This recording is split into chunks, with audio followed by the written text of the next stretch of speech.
The Judiciary Committee will come to order, and without objection, the Chair is authorized to declare a recess of the committee at any time. Pursuant to notice, I now call up H.R. 320 for purposes of markup and move that the committee report the bill favorably to the House. The clerk will report the bill.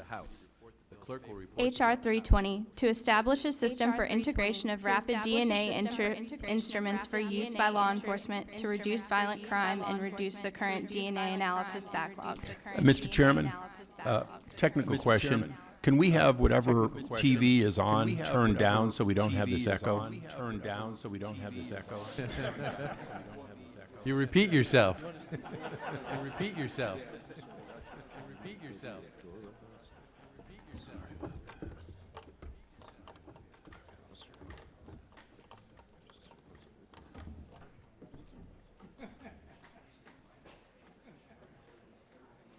Without objection, the bill is considered as read and open for amendment at any point, and I'll begin by recognizing myself for an opening statement. I'm going to try not to give it twice, so we're going to wait on...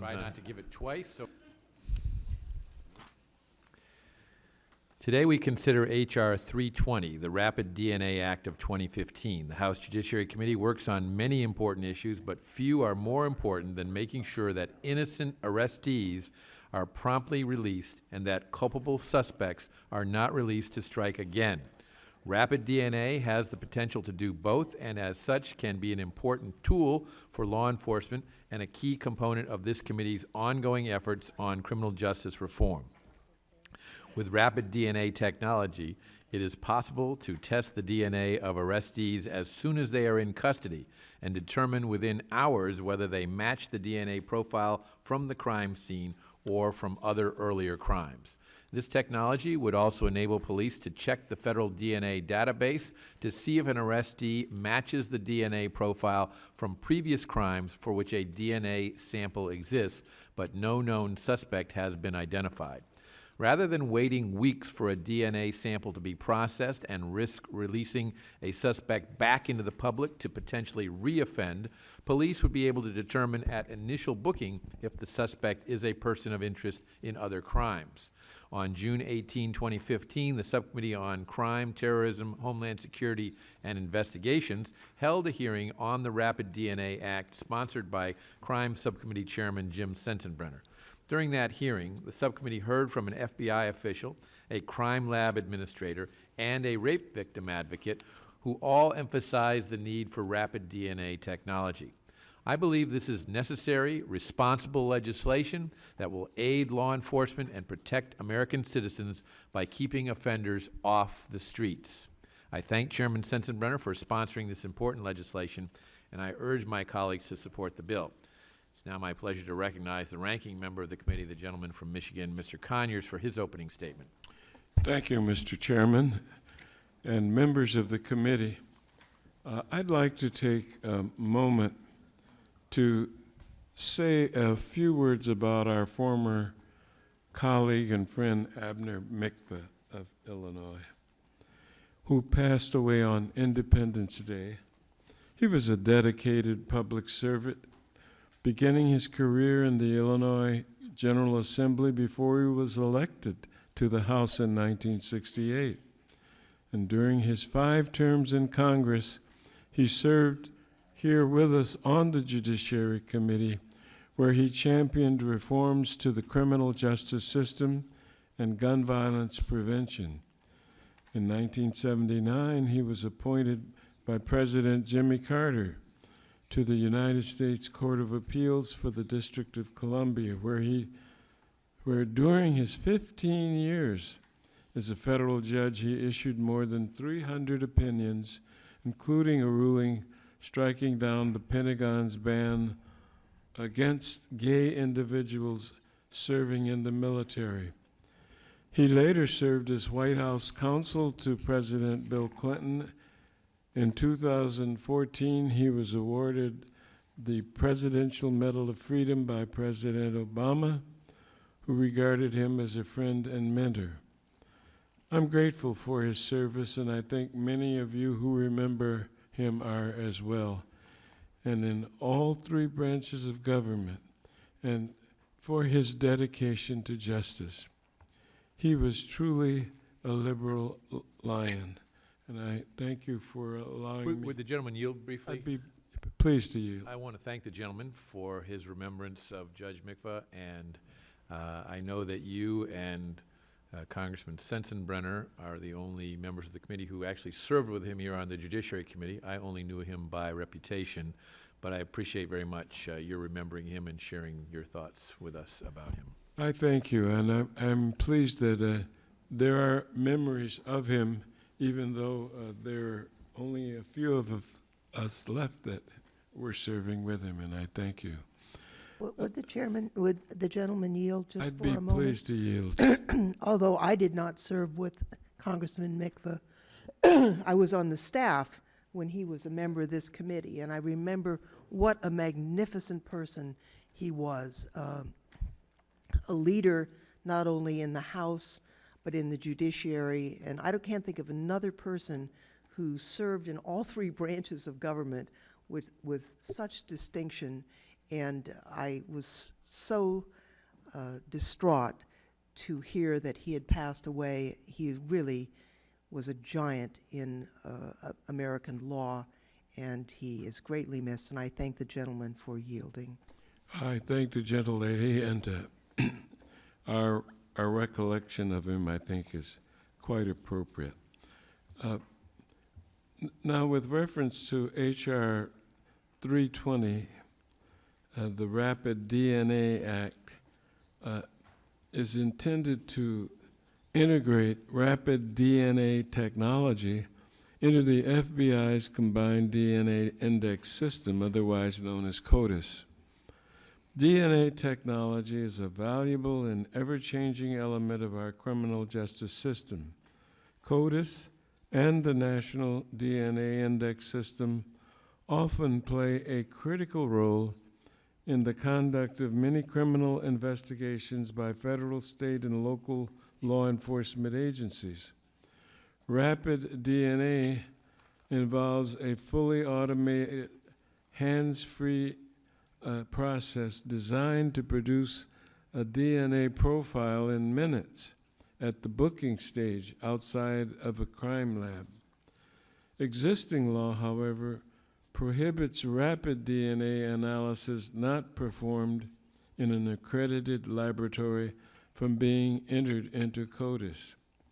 H.R. 320 addresses this need by authorizing law enforcement to conduct rapid DNA analysis and upload the results to the National Index, even when not performed by crime laboratories. This will add a real-time layer to the CODIS system and save significant amounts of time and resources.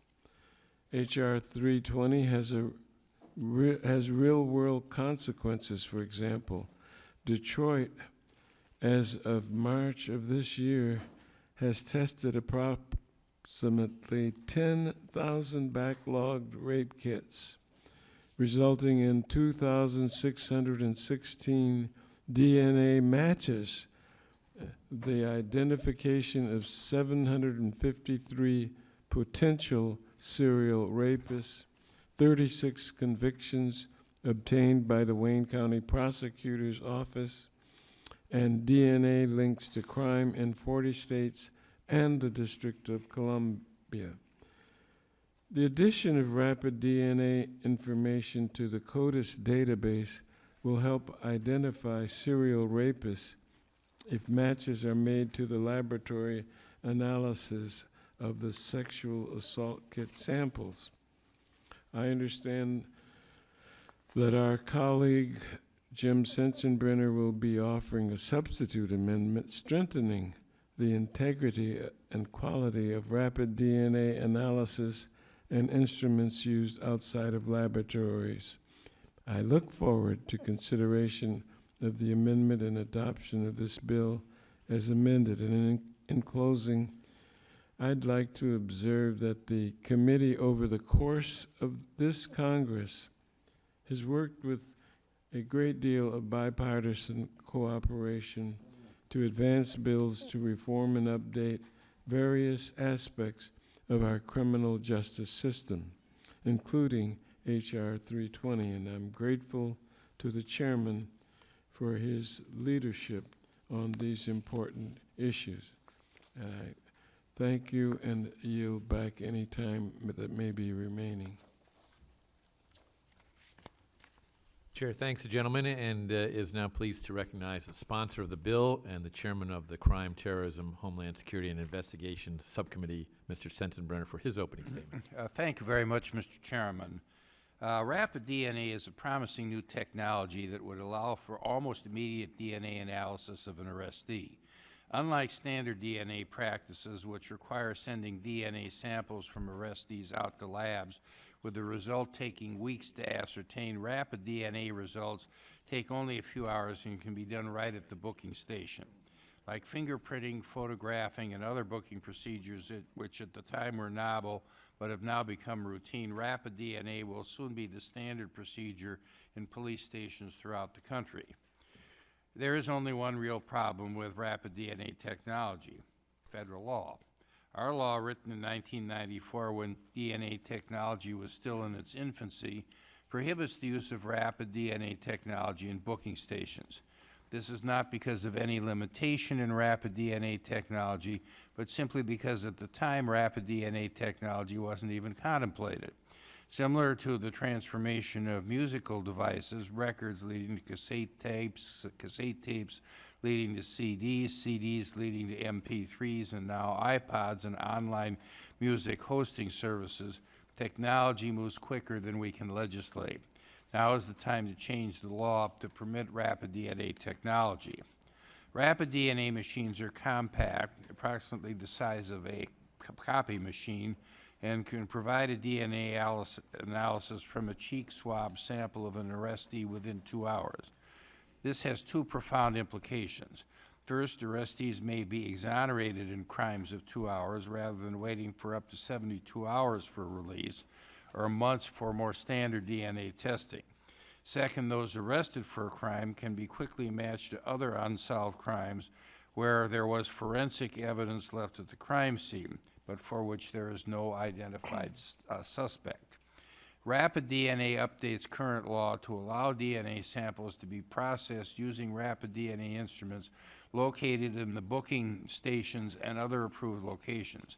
The bill will require the FBI to issue standards and procedures for use of such instruments and their resulting DNA analyses to ensure the integrity of such instruments and the accuracy of results.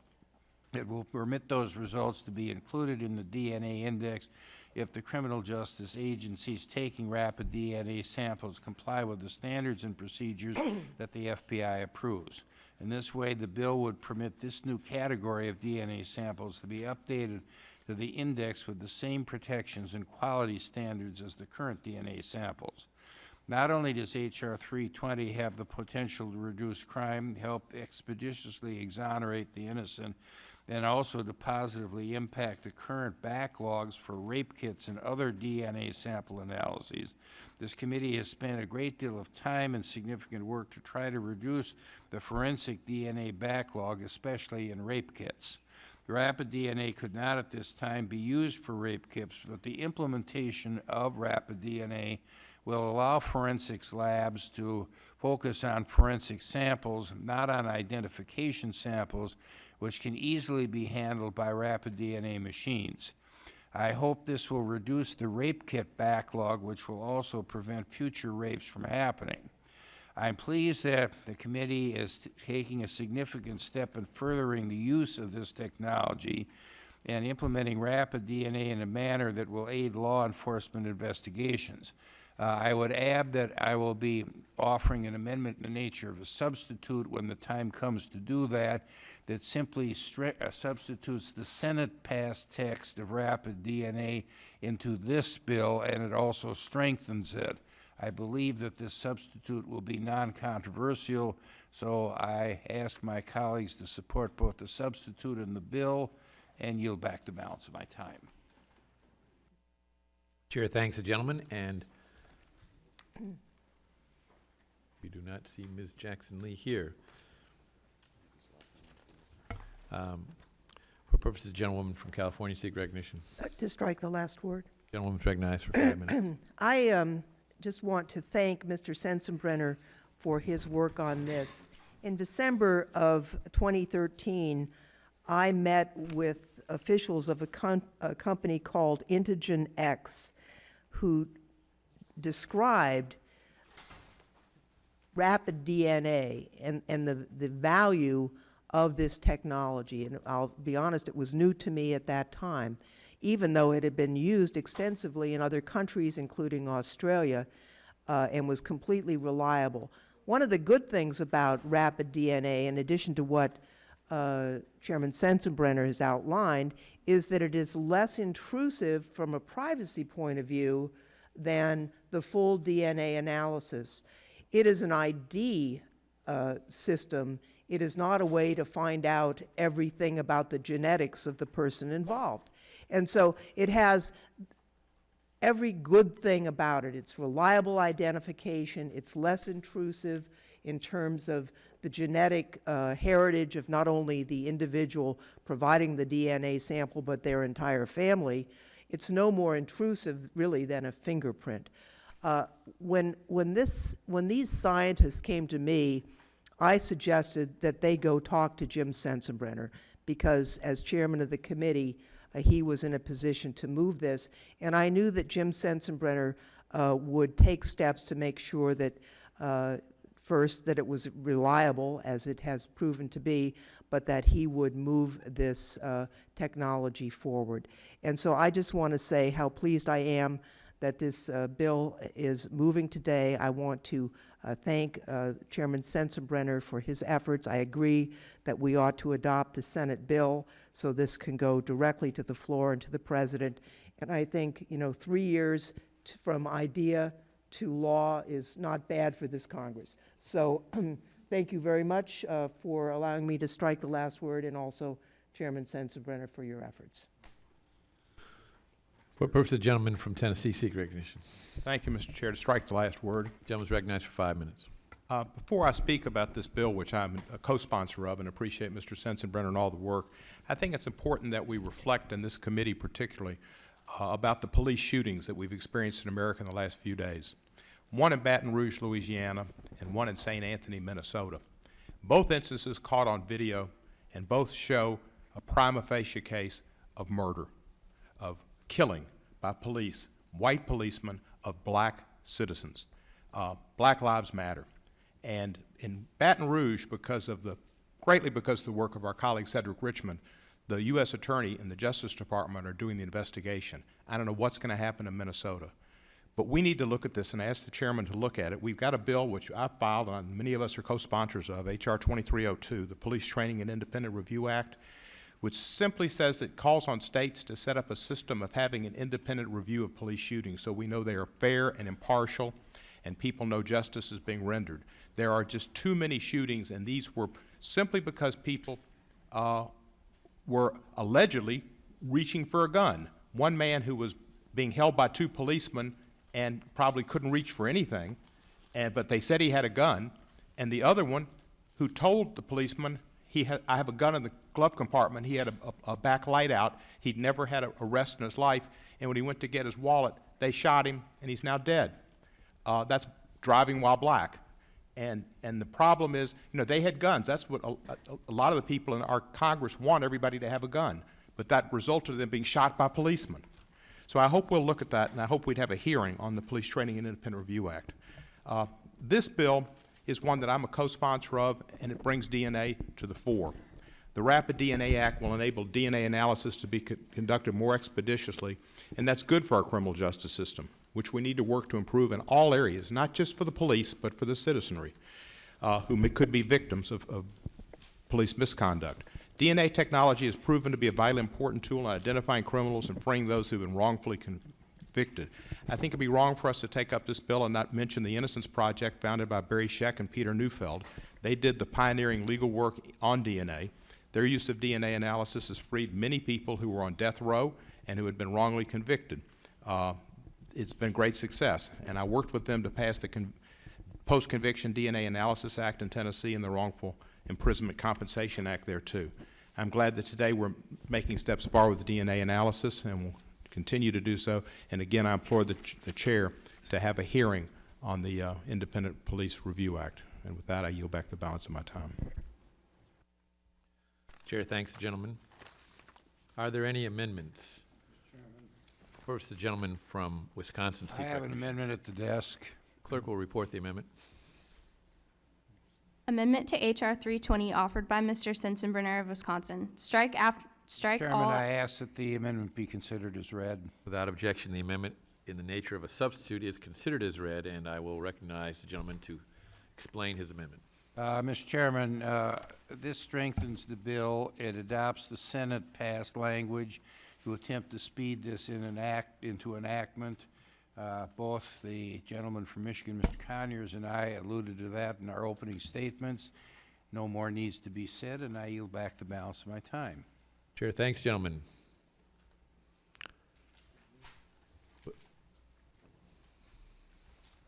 Question is on the amendment to the amendment. Well, actually, are there any amendments to the amendment in the nature of a substitute?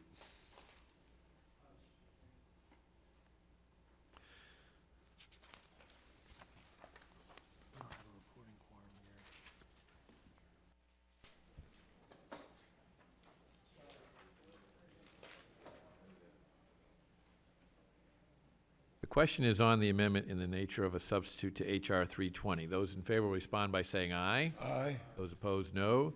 In the opinion of the chair, the ayes have it, and the amendment is agreed to. We do not, at this point, have a reporting quorum on the bill, so we will proceed to call up H.R. 5578 for purposes of markup, and I move that the committee report that bill favorably to the House. The clerk will report the bill.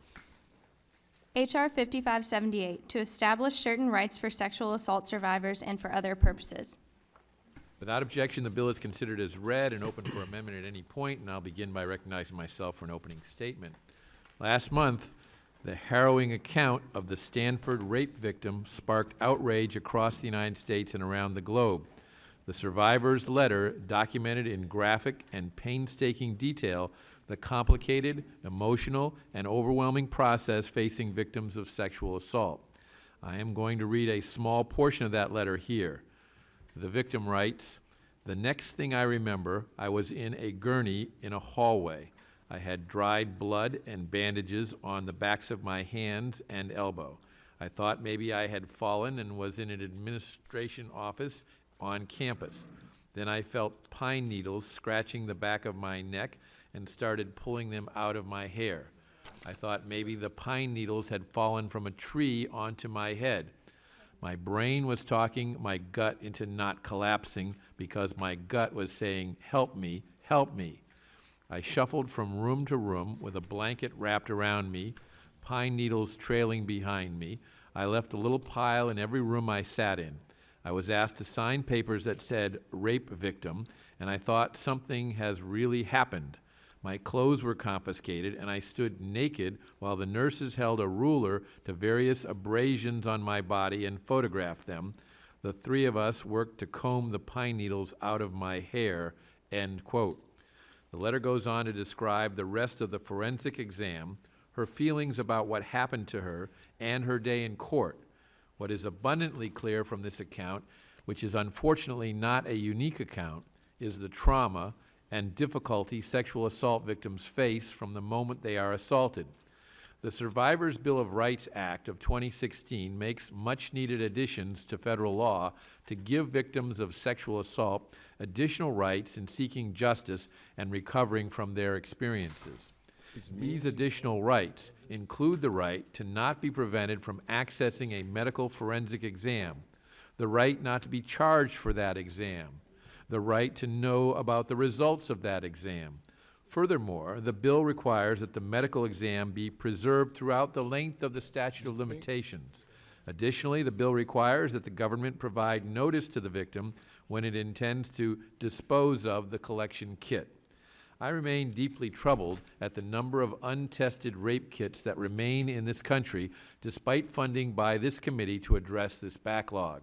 Nevertheless, these additional rights relate to medical exams will ensure that forensic medical kits will at the very least be preserved for the length of the statute of limitations, and victims will have notice so they can contest the destruction of those kits.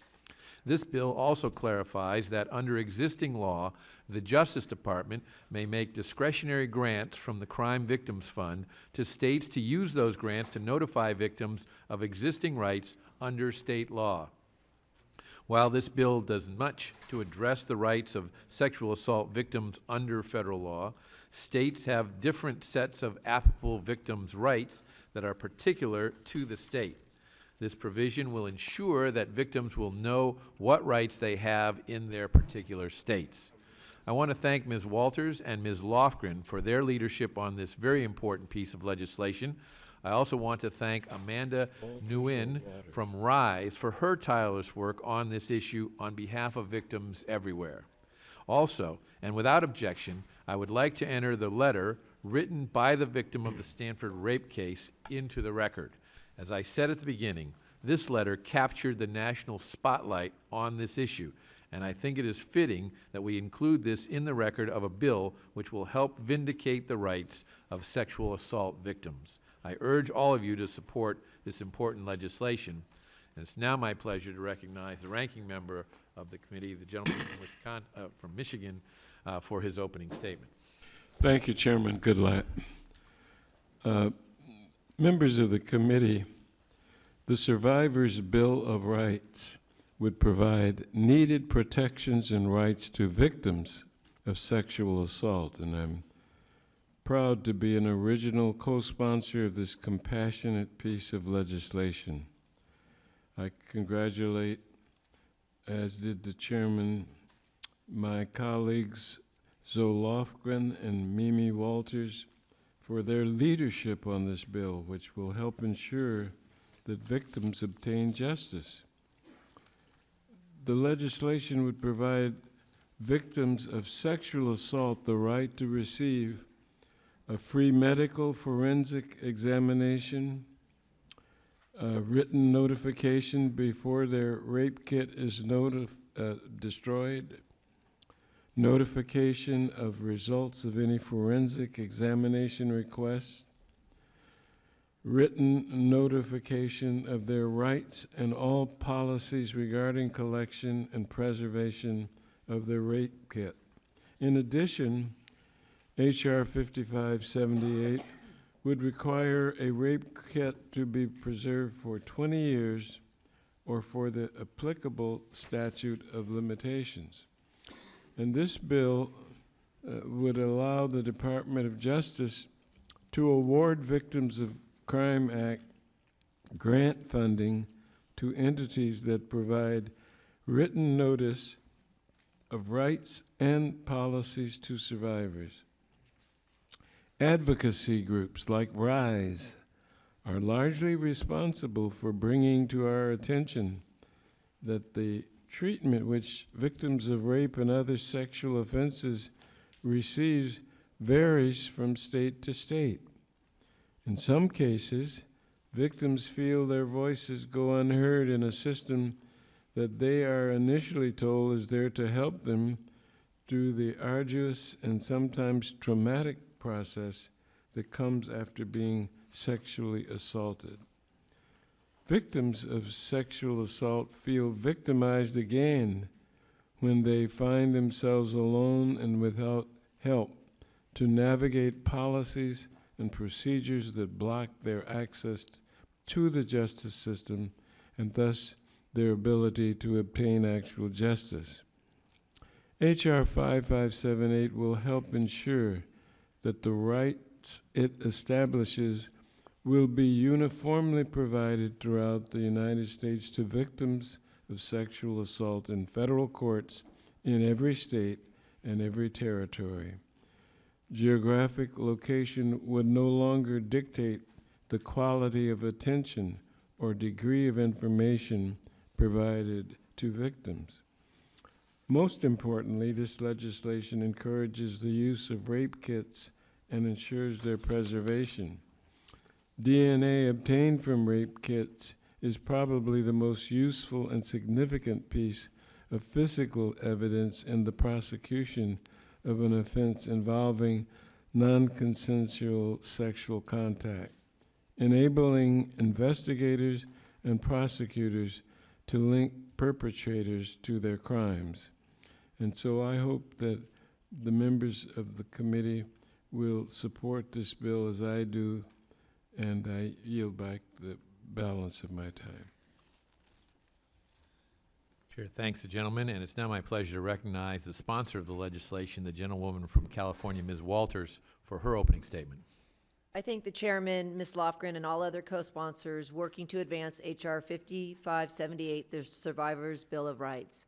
Under current law, basic rights that protect survivors of sexual assault and allow them full access to justice vary greatly between each state and federal statute. The uneven patchwork of laws across this country and the lack of substantive rights for sexual assault survivors prevent them from having full access to the justice system. Survivors of sexual assault have experienced unspeakable trauma, and they should not face unnecessary barriers to justice. These brave survivors deserve common sense legal protections and clear procedures that ensure access to justice. This bipartisan legislation will ensure that sexual assault survivors in federal criminal cases have a right to a sexual assault evidence collection kit, a right to be notified in writing before the kit is destroyed, a right to request preservation of the kit, and a right to be informed of important results from forensic examination. This legislation is so important because it ensures these rights in the federal criminal justice system, and furthermore, it will set an example for states to adopt similar procedures and practices. Additionally, this legislation will establish a joint working group formed by the Attorney General and the Department of Health and Human Services on best practices regarding the care and treatment of sexual assault survivors and the preservation of forensic evidence.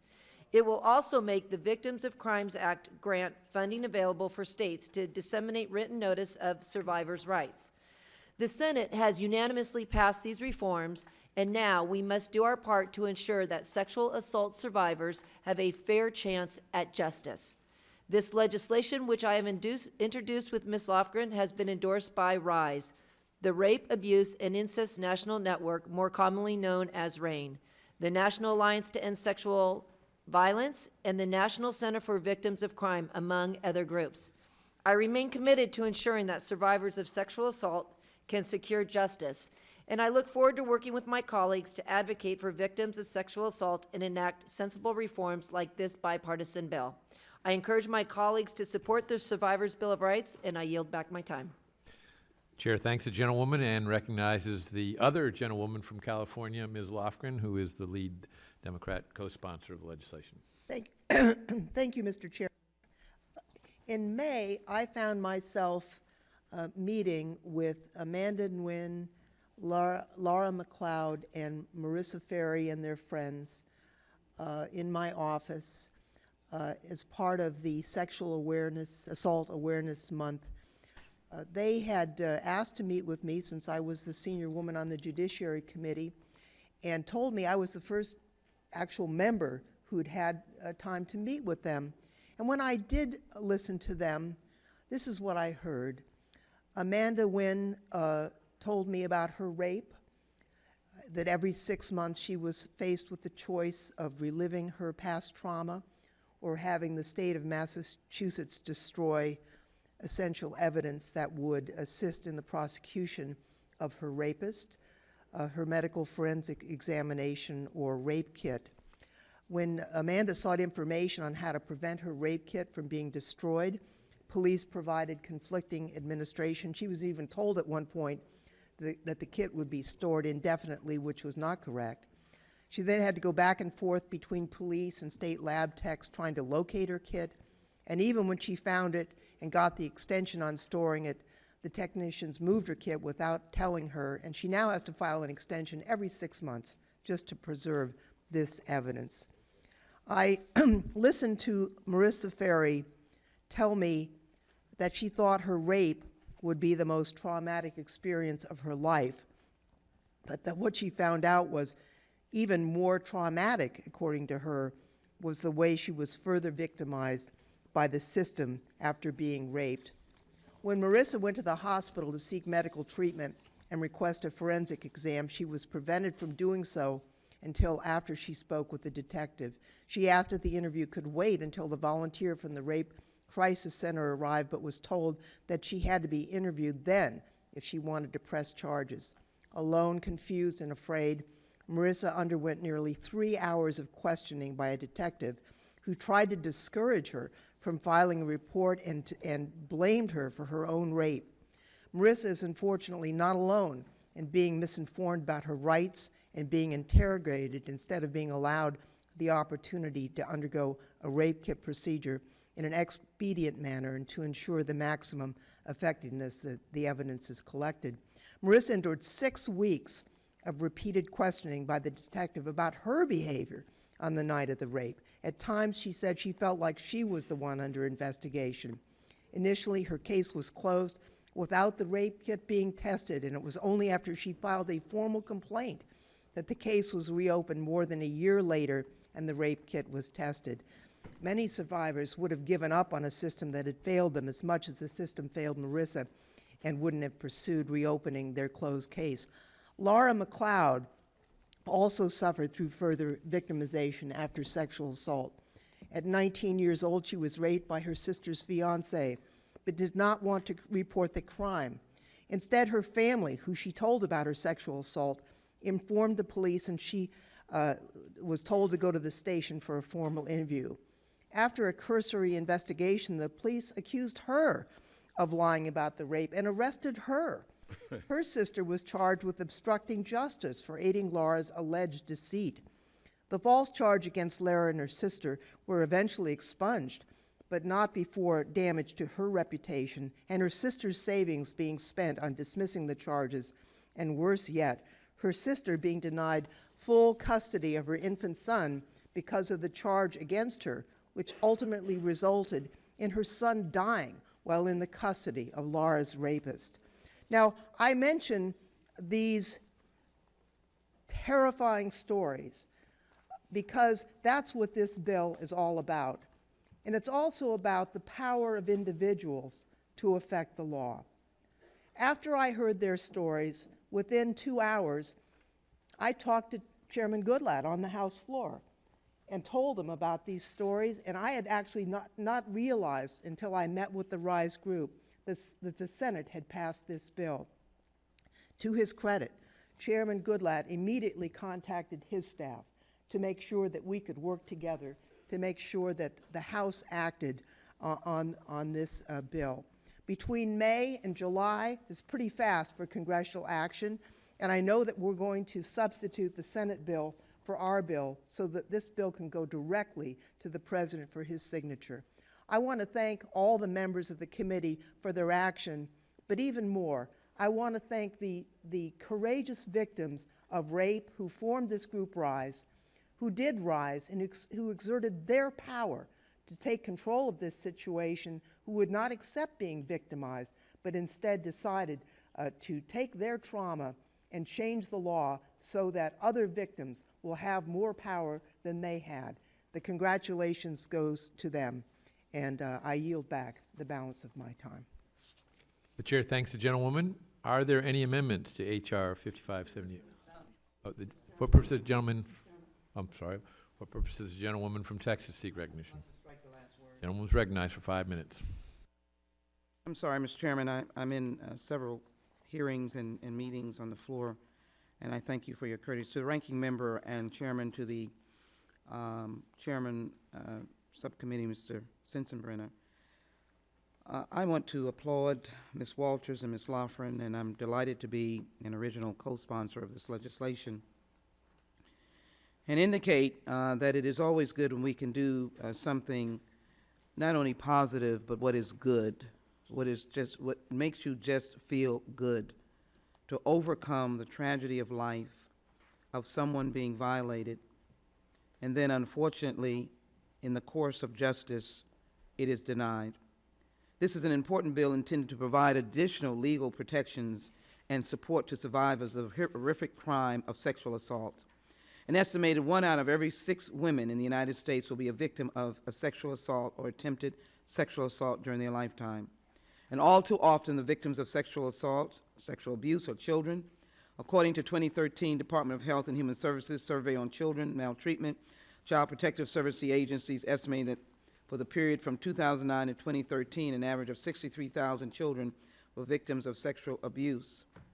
But this emphasis on protecting the DNA kit is really a lifeline to those who, in the course of the assault, are so overwhelmed with grief, guilt, violence, that they themselves can't lawyer or provide their counsel. Make sure my rape kit is kept as it goes through the processes of police and various other agencies.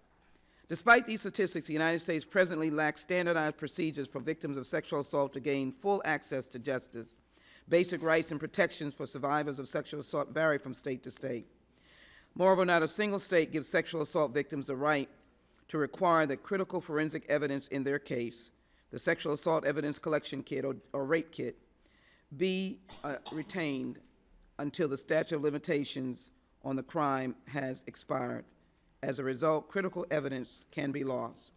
For example, Massachusetts has a 15-year statute of limitations on sexual assaults, but untested rape kits are required to be stored for only 6 months. What sense does that make? How can someone have justice? I want to thank all the groups that have worked and stood for these women and others who have been raped. For example, Charlotte-Mecklenburg Police Department, North Carolina, has destroyed more than 1,000 rape kits since 2000. This bipartisan legislation will ensure sexual assault survivors in federal criminal cases have certain rights and serve as an example for states to adopt. Now, this bill will do a number of things: the right not to be prevented from or charged for receiving a medical forensic exam, the right to be informed of any results of a sexual assault evidence collection kit, the right to be informed in writing of policies governing the rape kit, the right to have the rape kit preserved, the right to receive written notice if the government intends to destroy it. That is an amazing contribution to stabilizing a life that has been destabilized, and the right to request in writing that their rape kit be preserved. This amends the Victims' Crime Act, and I'm delighted to be an original co-sponsor. But as I close, Mr. Ranking Member, and to the Chairman, I'd be remiss if this committee that is the holder of justice, that I don't again raise up the concern of moving forward on many aspects of dealing with our criminal justice system. But in the last 48 hours, we've seen an unfortunate act of death that has occurred under the color of law.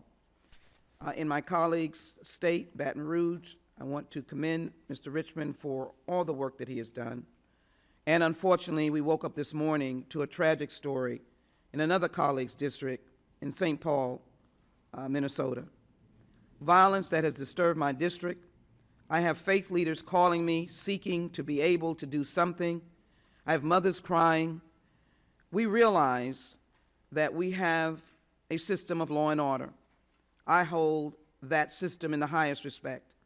But I cannot tolerate the killing of black men that happens time after time after time, and in such a manner that not only do those on the scene see it, but it is a national phenomenon.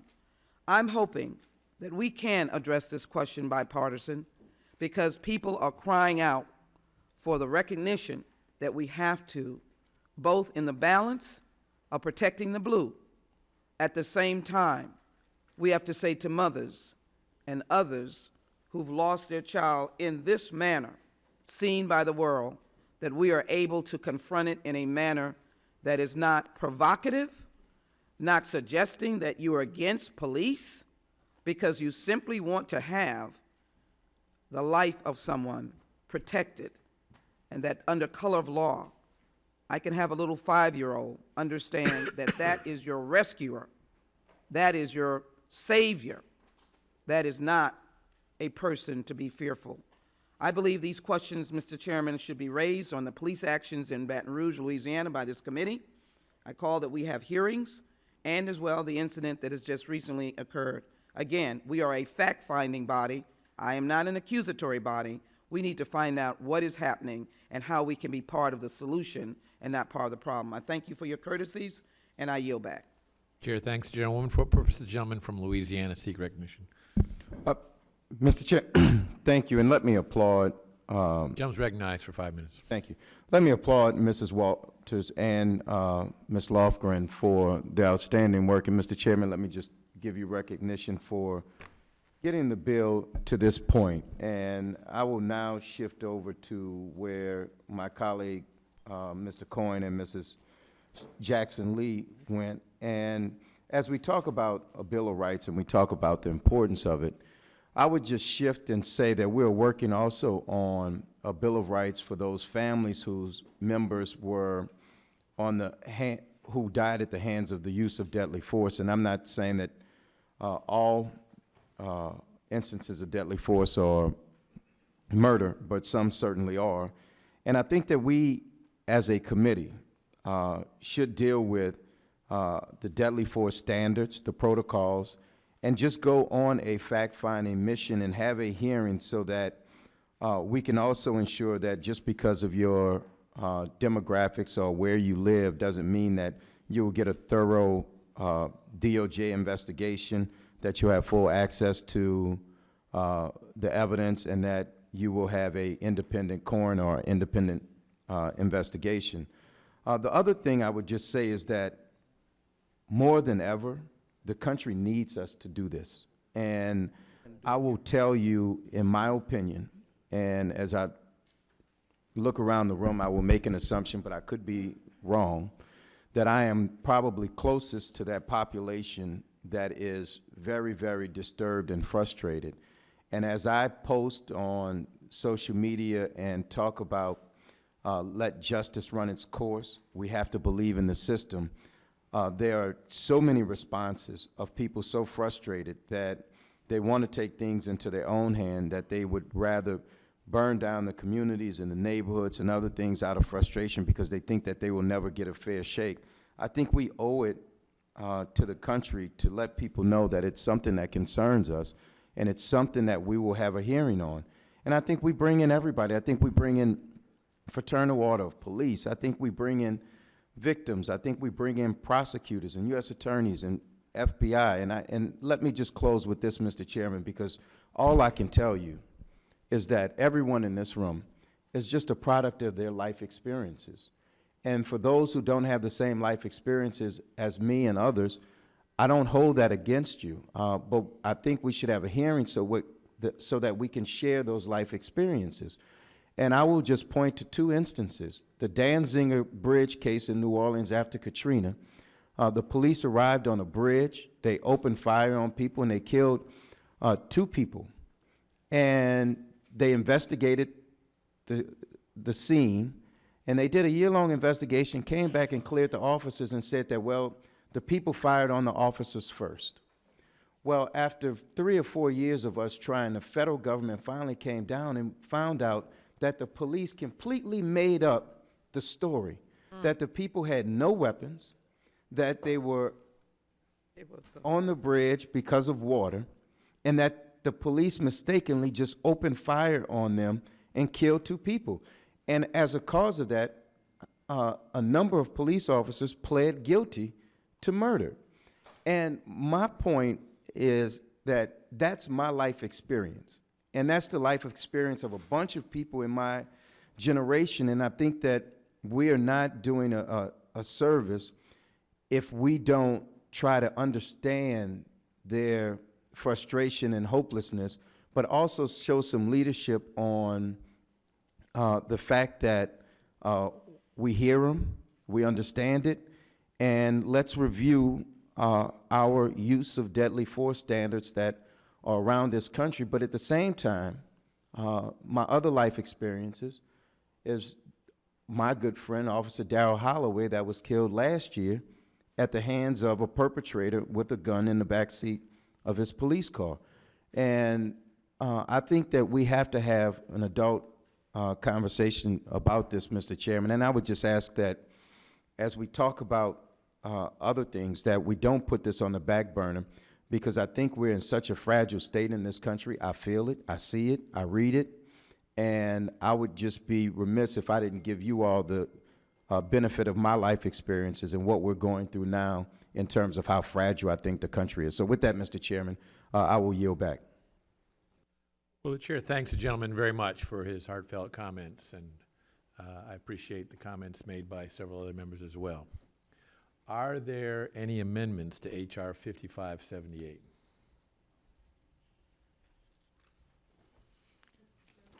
What purpose the gentleman from California seek recognition? Are we substituting the Senate version?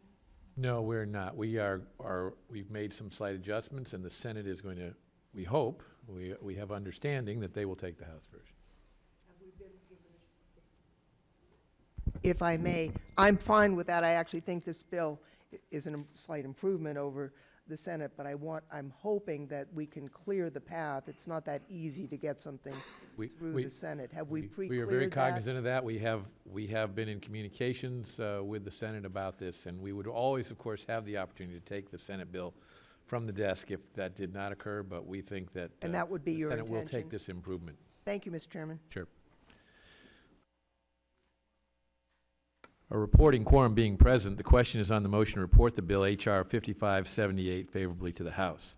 Those in favor will say aye. Aye. Those opposed, no. The ayes have it, and the bill is ordered reported favorably. Members will have 2 days to submit views. We'll now return to reporting H.R. 320. A reporting quorum being present, the question is on the motion to report the bill H.R. 320 as amended favorably to the House. Those in favor will say aye. Aye. Those opposed, no. The ayes have it, and the bill as amended is ordered reported favorably. Members will have 2 days to submit views, and without, excuse me, without objection, the bill will be reported as a single amendment in the nature of a substitute incorporating all adopted amendments, and staff is authorized to make technical and conforming changes.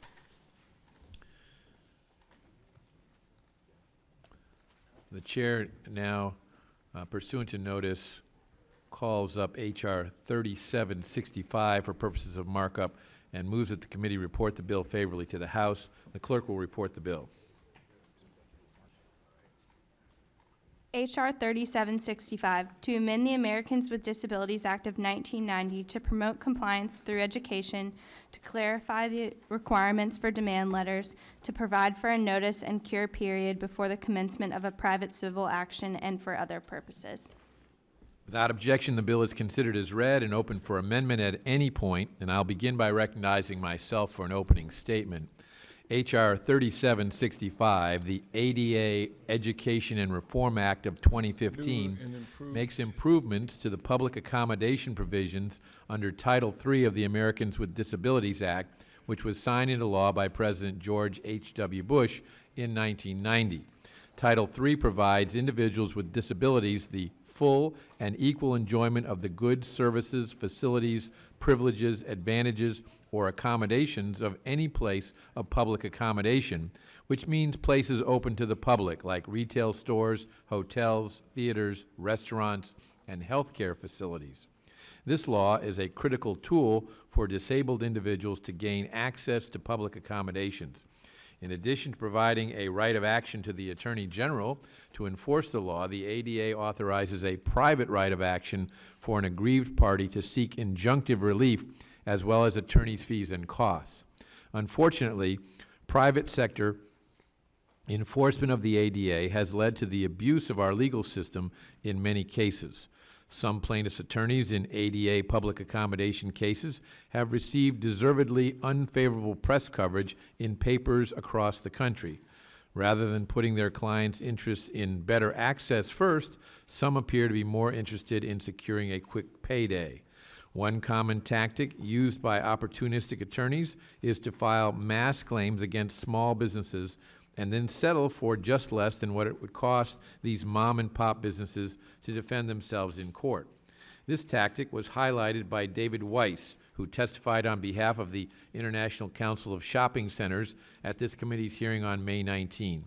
Mr. Weiss stated, "The problem that the private sector faces is an increasing number of lawsuits, typically brought by a few plaintiffs in various jurisdictions and often by the same lawyers for very technical and usually minor violations. It has become all too common for property owners to settle these cases, as it is less expensive to settle than to defend them, even if the property owner is compliant. It is often too costly to prove that a property owner is doing what is right or required. Therefore, the property owner makes a rational business decision, common resulting in settlement. Given that plaintiff's attorneys' motives are often monetary, there is little or no incentive to work with businesses to cure a violation before a lawsuit is filed. This unintended result wastes resources on attorneys' fees that could have been used to improve access sooner. This delays justice and requires reform.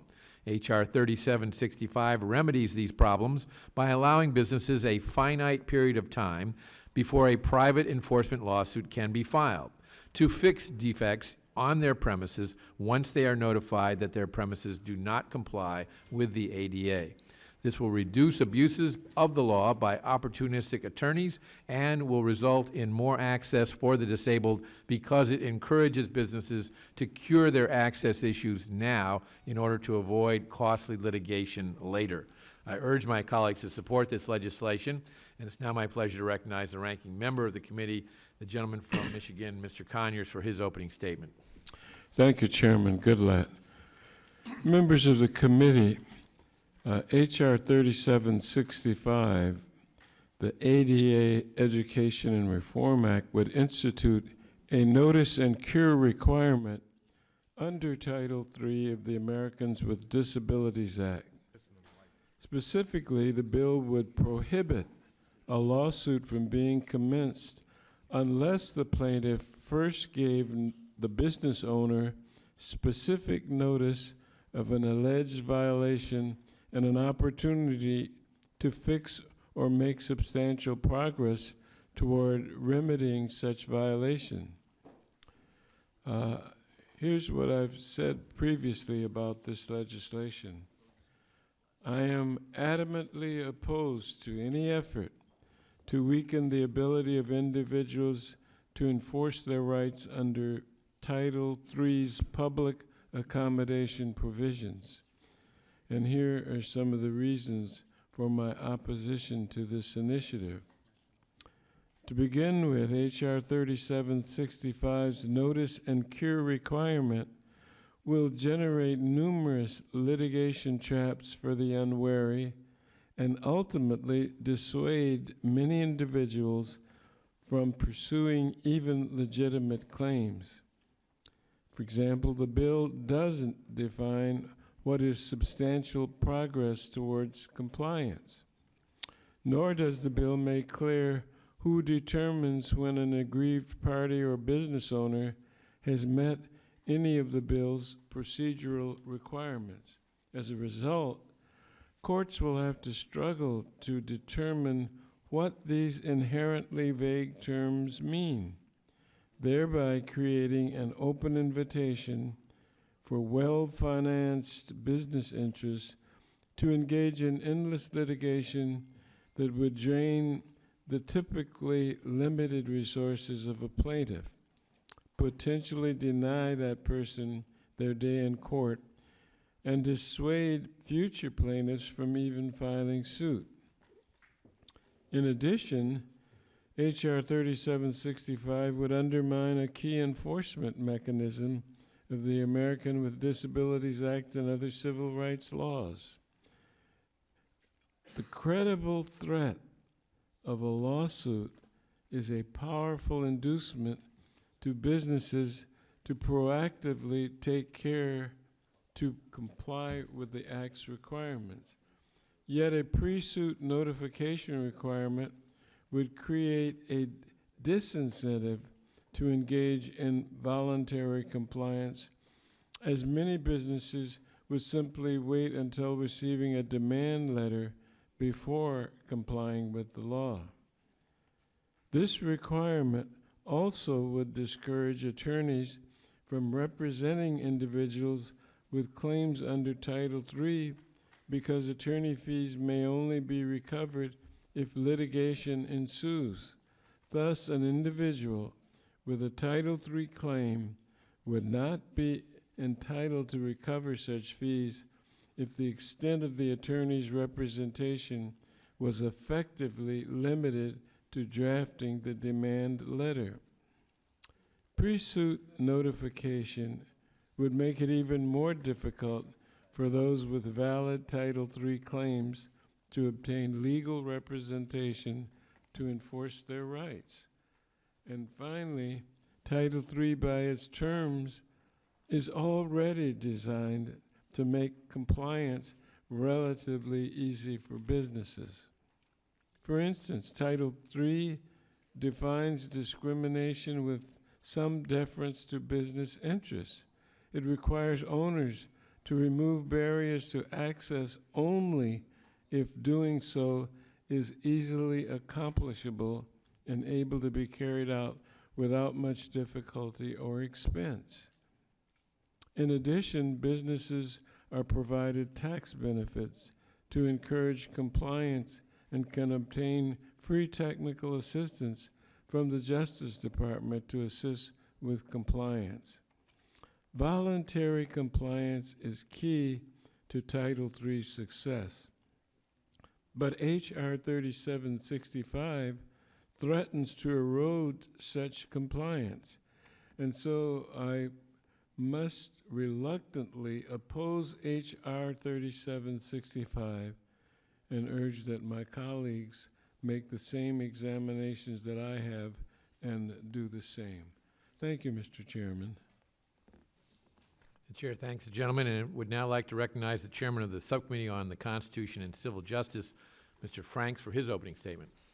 Well, thank you, Mr. Chairman. Mr. Chairman, on May 19th, 2016, your House Judiciary Subcommittee on the Constitution and Civil Justice held a hearing titled Legislation to Promote the Effective Enforcement of the ADA's Public Accommodations Provisions, which examined H.R. 3765, the ADA Education and Reform Act of 2015. One of the most important elements, Mr. Chairman, of this common sense proposal would require plaintiffs to provide defendants with written notice and opportunity to correct an alleged ADA violation voluntarily before they make a lawsuit aimed at forcing the business owner to concur with the law or to incur legal costs. This bill, which would only apply to cases involving public accommodations, would both improve public access for disabled individuals and eliminate thousands of predatory lawsuits that damage the reputation of the ADA and its overall purpose. When the ADA was signed into law by President George H.W. Bush in 1990, the goal was to provide the disabled with equal access to public facilities, and in large part the ADA has worked. It has been hailed as the most sweeping non-discrimination legislation since the Civil Rights Act of 1964. Unfortunately, enterprising plaintiffs and their lawyers have abused the law, Mr. Chairman, by filing a flurry of ADA lawsuits aimed at churning out billable hours and extracting money from small businesses rather than improving access for the disabled as the ADA intended. These predatory lawsuits are possible for two chief reasons. First, 100% compliance with the ADA is very difficult to achieve. Even though good faith efforts such as hiring an ADA compliance expert, a business can still find itself subject to a lawsuit for the most minor and unintentional infractions. One witness at this committee's hearing on May 19th stated in his written testimony, quote, properties which constitute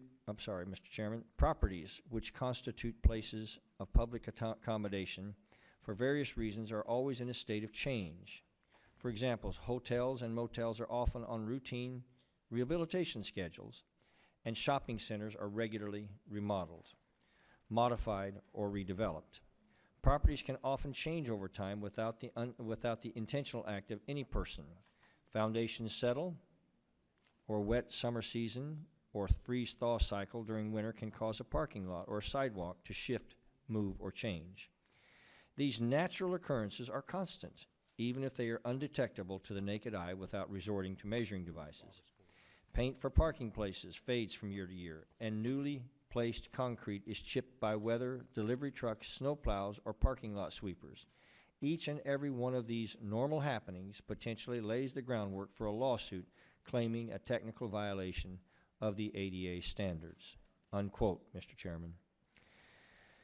Second, unlike Title II of the Civil Rights Act, the ADA does not currently require any notice before a lawsuit can be filed. This has led to thousands of lawsuits being filed for issues of relatively minor noncompliance, such as a sign being the wrong color or having the wrong wording. Abuse of the ADA has been noted by federal judges in numerous cases throughout the country. They have referred to the proliferation of ADA lawsuits as a cottage industry. These judges have recognized that the explosion of private ADA-related litigation is primarily driven by the ADA's attorney's fee provisions. H.R. 3765 would help eliminate predatory ADA lawsuits and increase compliance with the ADA by giving businesses the opportunity to fix ADA violations instead of wasting their resources on attorneys' fees. Lawsuits should be reserved for those instances in which the offenders are truly unwilling to make appropriate changes. This would allow legitimate claims to move through the legal system much faster. Moreover, requiring notification before filing an ADA lawsuit will benefit our economy. Many small businesses have been forced to close because of the accessibility lawsuits, and others have unnecessarily spent thousands of dollars paying off lawyers when the money could have been used to increase access. Small businesses are critical to America's economic recovery and should not be burdened by unnecessary litigation.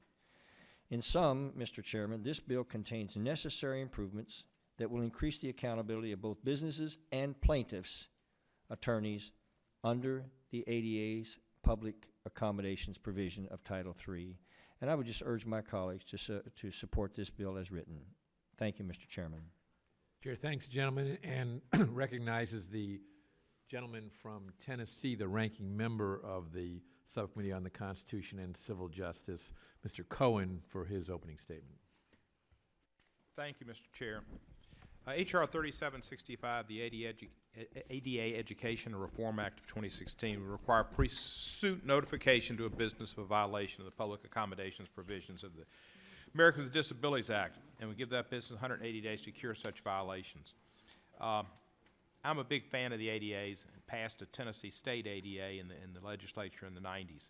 I understand the basis behind it. I understand the people that want to change it and why they want to change it, and there are certain abuses.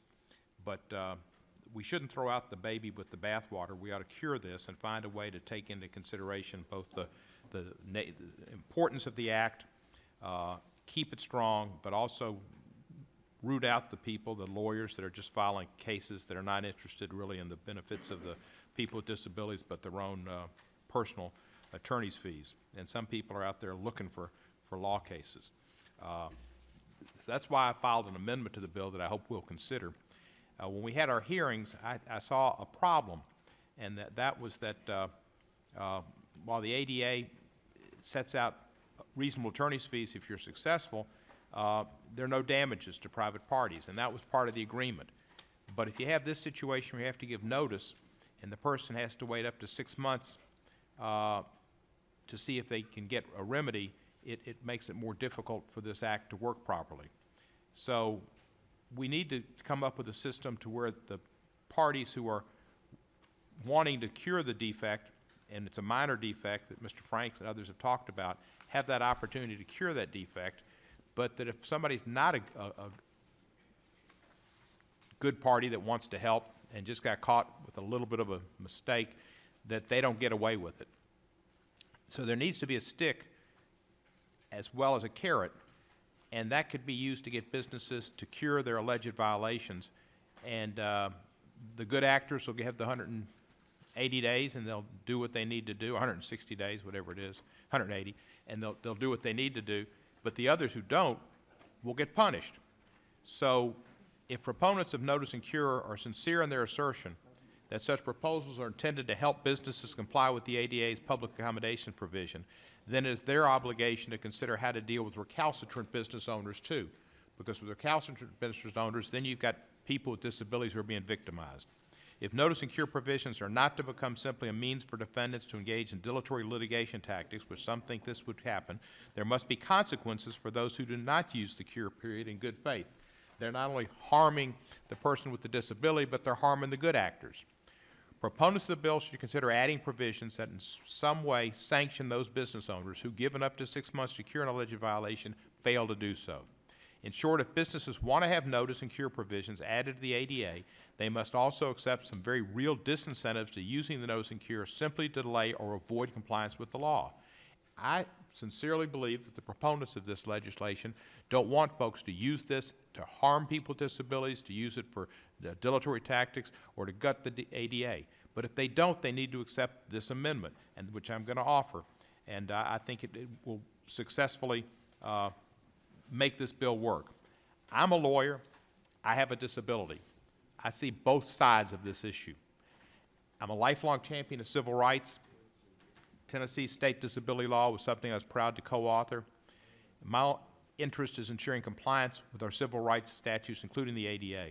So the amendment which I'm going to offer, which will say if you don't cure, there's going to be a penalty of $1,000 a day for not curing during that 6-month period. So a good guy, cure your problem, you're home. Don't have to fool with the lawyers, and you cure your problem. But the bad guy that doesn't cure within the 160 days, 180 days, then you've got a penalty. And that stick will make them act. And if they don't act, they need to be punished because they're destroying the intentions and the good intentions of this bill. So I'd ask you to have an open mind to consider the amendment, and then maybe we can go forward. I yield back the balance of my time. Chair, thanks. Gentlemen, for purposes, gentleman from Michigan, Mr. Trott, seek recognition. Move to strike the last word. Gentleman's recognized for 5 minutes. So again, we're having a debate today about whether the plaintiff's bar should win over common sense. That's what this whole discussion's about. Reminds me a little bit of the dialogue we had a few months back when we considered the bill to bring transparency and accountability to the asbestos trusts that are created under Section 524G of the Bankruptcy Code. And you may recall some people opposed that legislation. I supported it because I thought that accountability and transparency was more important than the plaintiff's bar so that we could protect the integrity of those trusts to help the victims of asbestos. So today we talk about the ADA. The ADA was created to provide equal access for people with disabilities. It was not created as the lawyer full employment program. It was not created to ensure that unscrupulous lawyers had equal access so they could file frivolous lawsuits to extort money from small business. That's not the purpose of the ADA. This solution is a common sense solution that will protect small business. And I need to remind people that small business is the backbone of our economy, creates jobs for our constituents, and is a big part of the American dream. I thank Judge Poe for his legislation. I think it's a great solution. It will not only probably result in violations of the ADA being solved faster and quicker because the businesses will have more money to solve those problems rather than pay lawyers, and they won't have to wait to go to court to determine whether they actually have a violation. They'll just go ahead and fix the violation. It will protect our small businesses and the job creators, and it will also free up our clogged up court dockets. So I support the legislation and ask my colleagues to vote in favor of 3765. I yield back. Mr. Chairman? For purposes, the gentlewoman from California, seek recognition. I'd like to strike the last word. Gentlewoman's recognized for 5 minutes. You know, I have heard from enough of my constituents in California who own, small motels and other establishments to become convinced that there are some problems in this area. I know that that's true, and at least in the hearing that I have heard from my constituents, it's really a handful of lawyers who are engaging in really what's abusive litigation. Now, looking at this bill, and I respect, as he knows, a great deal Judge Poe and work with him often on many things, I think the bill that California enacted to deal with this issue is superior to what is being advanced here. I think some of the terms, substantial progress, specifics, what does that mean in the bill before us, California actually has taken action to deal with this issue. California has, noticed that there are some businesses in the state who are being financially burdened and threatened by lawsuits and demand letters for minor violations, and enacted a law that allows any business that uses a certified access specialist to inspect for compliance and to make necessary repairs to get a 90-day stay of proceedings and an early court evaluation if the business is ever sued. And it also, this bill that's now law, clarified requirements for attorney's fees and state law damages, and required that any demand for money letters must include an advisory to the business on its legal rights, options, and responsibilities. Now, this is, I believe, starting to work in California, and the concern I have about this bill is that it is overbroad. There is a problem with ADA. There's a reason why we have the ADA, and I think many of us can recall just the chilling testimony that we received from people who were disabled, who were really humiliated by lack of access. And that's why, in a bipartisan way, we adopted the ADA, and we, with the leadership of Mr. Sensenbrenner, updated the ADA. My concern is that this bill would, I think, preempt California law that is working. And I would be very reluctant to do so, since California has adopted a targeted measure that is modest, defined, and in action for a measure that I think has a lot of questions. And so I just wanted to get that out there for those of us who are from California and can appreciate what's happened in California. To preempt that effort, I think, would be a very serious mistake. And with that, Mr. Chairman, I would be happy to yield back my time. For purposes, the gentlewoman from Texas seek recognition. Strike the last word. Gentlewoman's recognized for 5 minutes. First of all, I appreciate the openness of my colleague, my seatmate, Congresswoman Loughran, because I was as a non-Californian, I wanted to acknowledge, without any punitive intent, that it does seem to be related to issues that California is facing. There is some suggestion that estimated number of federal and state ADA-related lawsuits filed over the past decade in California range between 25,000 and 35,000. And so, at the same time, and I'll use these numbers again, there are 56.7 million number of Americans with disabilities as of 2012, about 1 in 5. And then another number, 30.6 million number of Americans who use a wheelchair, cane, crutches, or walker, or who have difficulty walking. From the Texas perspective, I'm very proud of former President H.W. Bush, as he is for his leadership on passing the ADA, along with many members of Congress. And so I am very sensitive to the tampering in the view that it is an improvement with the civil rights of disabled Americans. I frankly believe, as my ranking member has indicated, to require disabled persons to notify businesses of a violation of the ADA's public accommodation provisions contained in Title III of the Act and wait up to 180 days to remedy their alleged violation before a lawsuit could be filed is a direct undermining of the civil rights of Americans with disabilities. And I as well know that there are businesses that I have a great deal of respect for because they are small businesses, and their bottom line is sometimes a shaky bottom line.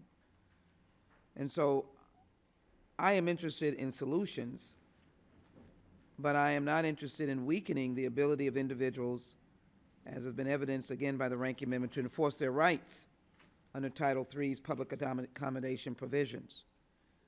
I'm concerned about it. I will have an amendment that will ask for a reasoned study so that we can make intelligent decisions as what is the best mode that we might operate on. 180 days is 6 months. And I question whether or not the disabled person with a wheelchair, a cane, crutches, who has to face these disabilities every single day. And for those of us who are blessed with our full, complete health, in contrast to others who are of good mind and great Americans but have to live with a disability, that was what moved the Congress and President Bush when they introduced 1990 and passed in 1990, of what so many members who are still here to remember it are proud of. They are proud of this civil rights legislation. And all change is not good. And frankly, I don't believe that we have crossed the T's and dotted the I's with all the information that we should probably have in trying to improve our situation in responding to the outcry of many small businesses. I'm not sure whether we have groups that represent Americans with disabilities crying out for these changes. I have not seen it, and I'd like to think that they are the constituency base of the ADA, as I would imagine there would be many of us opposing blatant changes to the 1964 Civil Rights Act, as we have now cried out about the undermining of the 1965 Voting Rights Act. Direct impacted groups who are now diminished because of changes in the Voting Rights Act were not the ones advocating for change, and really not the ones whose voices could be heard by those who were moving for change. Today I want to listen to the Americans with disabilities and make the argument that I've not heard from them, and I would hope that as we work through this legislation, about this, did we? I would hope that in moving this legislation, that we would try to be understanding, if you will, of a different approach. I would not want to undermine their civil rights. I yield back. Mr. Chairman. Mr. Chairman.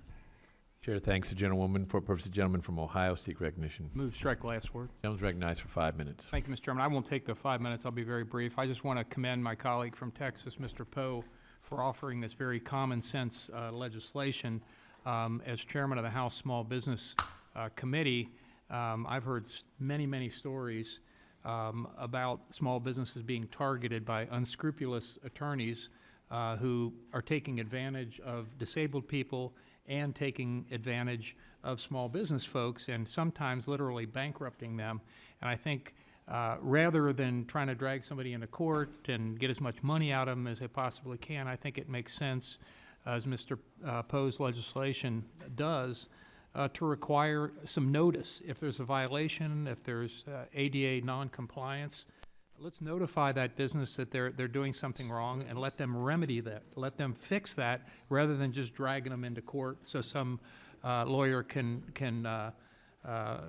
feather his nest or just raise a bunch of money and then take a pretty significant amount of money him or herself, rather than the disabled person receiving that money. So I want to commend Judge Poe for offering this legislation and would urge the committee to pass it. Yield back.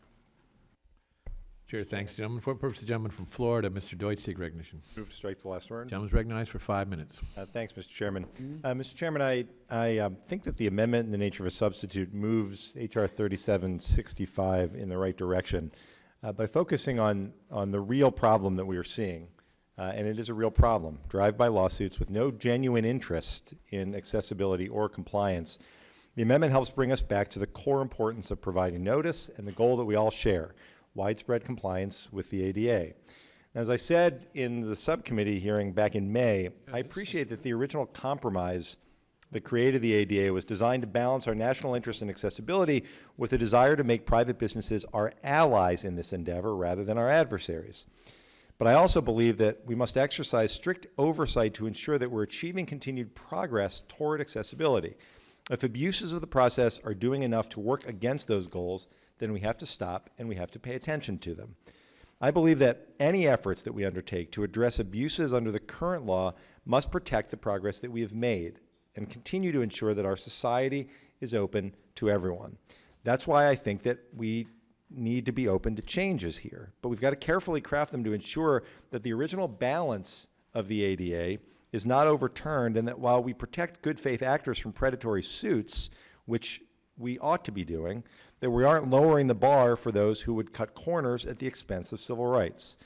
Easily correctable small fixes deserve to have a process that allows these de minimis fixes with notice. They do. And that's why I think the revised bill is a step in the right direction. But I don't think that we're in the right place quite yet. We need to have clear language that ensures that businesses who are willfully out of compliance with the ADA aren't eligible for this notice and cure period. If you've chosen to do the wrong thing, you don't deserve extra time to do what should have been done the day you open your doors.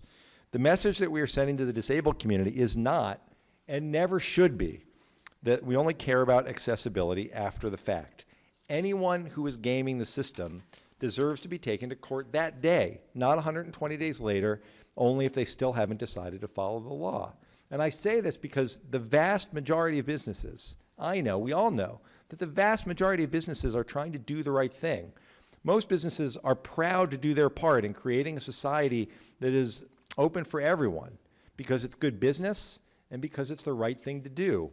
So as we go forward from today, my hope is that we can continue to work together to recognize that there is a problem that has to be addressed, but that the way that we address it is to focus on the vast majority of those who are being preyed upon by predatory actions and actors who aren't interested in accessibility, but that we not at the same time wind up letting off the hook those who willfully violated the ADA to begin with and intentionally decided that it was just not important enough to them to keep their businesses open and to make their businesses available to everyone.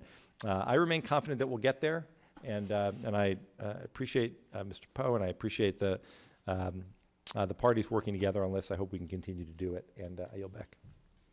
Chair thanks, gentlemen. For what purposes, the gentleman from Georgia, Mr. Collins, seek recognition. No strike, last word. Gentleman is recognized for 5 minutes.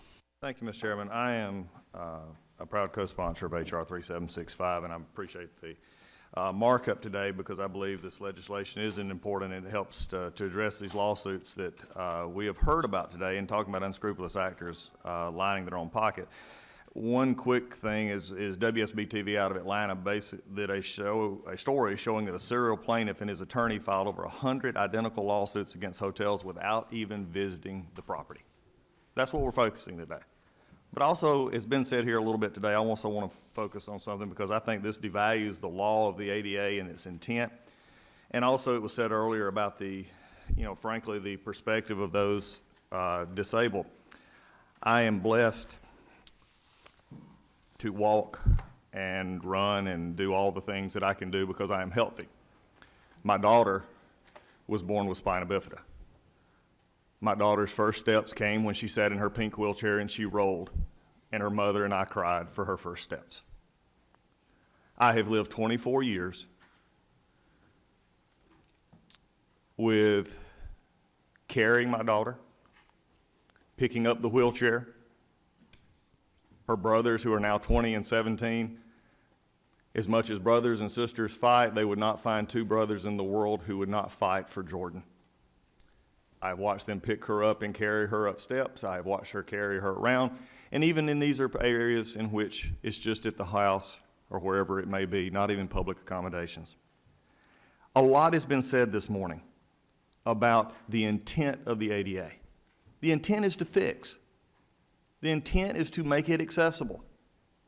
As a father who has watched this and been a part of this for many, many years, it was interesting to hear today that we don't need the pre-suit notification because you can't collect fees. Where the judges have said that a cottage industry is developed. My daughter and others who are disabled are not cottage industries. Shame on any of these attorneys who do this. In my opinion, you're lower than even the law you're trying to uphold in this. This is bad. A willful actor who has a business and doesn't want to accommodate ADA, I don't know about many in this room, but is in my condition, if there was someplace that my daughter couldn't go, we avoid the business. And by the way, we actually talk. We tell others, and others avoid the business. A pre-suit notification is simply saying you've got a problem, fix it. I know many owners who will simply say, I didn't know. I would challenge many of us to go to our own offices here and say, how really handicap accessible are they? You know, when we think about this, you know, what are we weakening? If the intent of the ADA was to make accessibility that all members of society, no matter what their disability, or for many of us, if we claim to have no disability, I would say look in the mirror, there's probably one finding somewhere. If it's accessibility we're looking for, then that is what we're talking about. How do you weaken a law that says businesses, we're giving you a chance to fix it and make it right? And if you don't, you're going to get sued. How is that weakening? I mean, look, I understand the constituencies we're protecting. I mean, I have a problem, and I appreciate California's work in this, and I do, but also I'm having a real problem with another little cottage industry that's developed, and that is the certified access people. We're paying people who go have a continuing ed course to now go tell you, oh, here's what you need to do, and charge you $300 for it. Or my daughter, when we were teaching her how to drive in Georgia, she had to go to somebody who could measure to make sure that they properly put in the handle in the car right. As if her own father would let her behind the wheel of something that would damage her. I am offended. This bill today is simply a measure to say, let's make ADA work. Let's make it work. Let's let businesses know that if you don't do it right, you got a chance to fix it. You don't fix it, not only are you going to get sued, but not only that, we're going to tell in the community that I come from that you're actually not going to be welcome in this community, for disability folks are part of us. And my family's not going to tolerate it, and neither should any of you. But to think that those with disabilities have become a cottage industry, in the words of a judge, to those that think, well, we don't need pre-suit notification because you can't get attorney's fees. Don't bring that to me. Don't tell me that we're weakening a bill that in which you're wanting to actually help those who need help. What is government for if it is not to force that, to make it help? I'm proud to be a father who last week watched my daughter graduate from Warm Springs Vocational Rehabilitation. Her and 50 plus others of her friends. Some walked, some rolled, some hopped, some didn't talk, some signed, but they're all a member of this human race. They're all precious. They just seem to know it better than we do. Don't tell me that that industry is a cottage industry for people who won't even go to a site but yet file a lawsuit saying they're going to help them. If that's where we've come to and that's the defense that we give against this, God help us. Mr. Chairman, I yield back. Mr. Chairman. Mr. Chairman. Sure, thanks, gentlemen. For what purpose the gentleman from Georgia seek recognition? Gentleman recognized for 5 minutes. Thank you, Mr. Chairman. You know, there used to be a time in this country when people with disabilities were treated as second-class citizens. Even those who were fortunate to be able to find a job and pay taxes, they were still treated as second-class citizens. How did that happen? Well, it was just that the norm was for able-bodied people without consideration of people with disabilities. And so there was no care or concern about people with disabilities. It was not profitable to make accommodations for people with disabilities. And so people with disabilities just continued to dwell in America as second-class citizens. And then something happened in Congress, unlike it does today where nothing's happening good, but something happened in Congress then. It was the passage of the ADA back in 1990. Enlightened minds in Congress decided to do something about the disabilities that prevented people with disabilities from being able to contribute to our society that kept them perpetually as second-class citizens. Something was done to prevent that from happening. And so what it meant was that businesses and other public entities had to make their accommodations such that people with disabilities could participate just as people who did not have disabilities. And the result has been an enrichment of the lives of disabled people, and it's been an enrichment of the lives of people who don't have disabilities, because we've been able to share our lives with people with disabilities. It's enhanced us all, and it's enhanced our economy. And so what we're doing today is to backtrack on legislation that has been such a great force to bring equality to people in America with disabilities. We're doing something now to hurt that legislation. And we're doing it because we're blaming lawyers for being in the way. Well, this is a law that was passed, and the law does have some consequences to those who don't comply with it. And it's a fact that you need lawyers to enable people to impose their legal rights within a legal system and get something done about it. So you have to have lawyers to do that.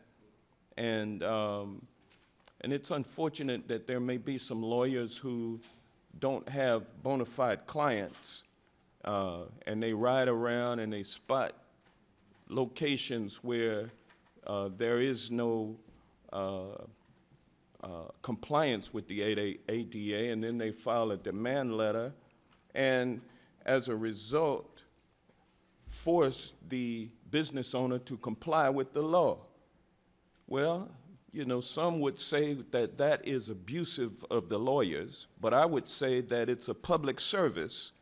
Anytime we can get people to comply with the law when they're out of compliance, and of course, business people have the opportunity to get into compliance with the law as they go into business or as they acquire a business. That should be one of the steps that they take in the purchase of the building, is to make sure that the premises are ADA compliant, and if not, then you know that factors into the cost of or to the purchase price. So let's not throw the baby out with the bathwater and blame the attorneys as the reason that we have to do this. No, we don't have to do this. The ADA is working fine right now. It has brought millions of people into equality in America, and they are looking at us to do the right thing to protect them. Oftentimes, they don't have anyone to speak for them other than a lawyer. And so many of us on this committee are lawyers. Let's look at it from the side of the disabled as opposed to the business owner.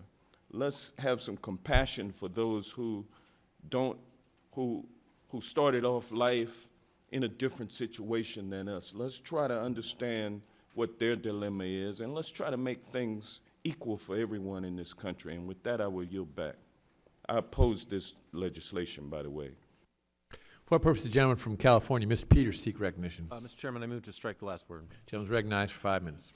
Appreciate the committee scheduling a hearing on the ADA Education and Transparency Act for a markup. I want to start out by saying that I reject the notion that we need to provide a balance between ensuring that disabled Americans do not face barriers to access and that hardworking small businesses do not face opportunistic lawsuits, because we ought to be doing both. And I think that this legislation offered by Mr. Poe, of which I'm a co-sponsor, does a reasonable job of doing that. I certainly think we can all work together to improve it, but I think it's the right direction. I'm a strong supporter of the ADA and hope one day to see 100% compliance with it. When disabled Americans face barriers to access to and businesses or property owners willfully refuse to make accommodations, the individuals deserve their day in court to force businesses to comply. However, the current framework makes small businesses that are unintentionally out of compliance with Title III of the ADA, they're treated the same way as bad actors who are willfully breaking the rules. The current system doesn't allow any small business owners who may not even know of the defect the opportunity to remove the barriers without being sued. And that's just seems to me unfair. And the notice and opportunity to cure is common in American law. In the Clean Water Act, in which I practiced, you had to give a 60-day notice of violation before you filed a lawsuit. It gave people the opportunity to fix it. In employment discrimination cases for race discrimination, age, gender, under the jurisdiction of the Equal Employment Opportunity Commission, including the Civil Rights Act, Title I of the ADA, and others, you've got to file first a charge of discrimination before a lawsuit can be filed against an employer. And the idea is that it gives the employer the opportunity to rectify the situation without facing litigation. If the employer doesn't rectify or make appropriate changes, then that lawsuit, which is still a very powerful incentive, can be brought against the employer to force compliance. The idea is to create compliance, to force compliance, not to force a lawsuit. And I think we've lost sight of that in this area of the ADA. A lot of barriers that are the subject of these lawsuits can be fixed in a day or less. Little cost the owner. Repainting a handicapped parking space, moving a railing up or down an inch are fixes that small businesses would be more than willing to make, changes that they may, rather than to face a lawsuit and having to go to court. And we ought to give them that chance. And we can give them that chance while still assuring compliance with the ADA. And the point is to find compliance.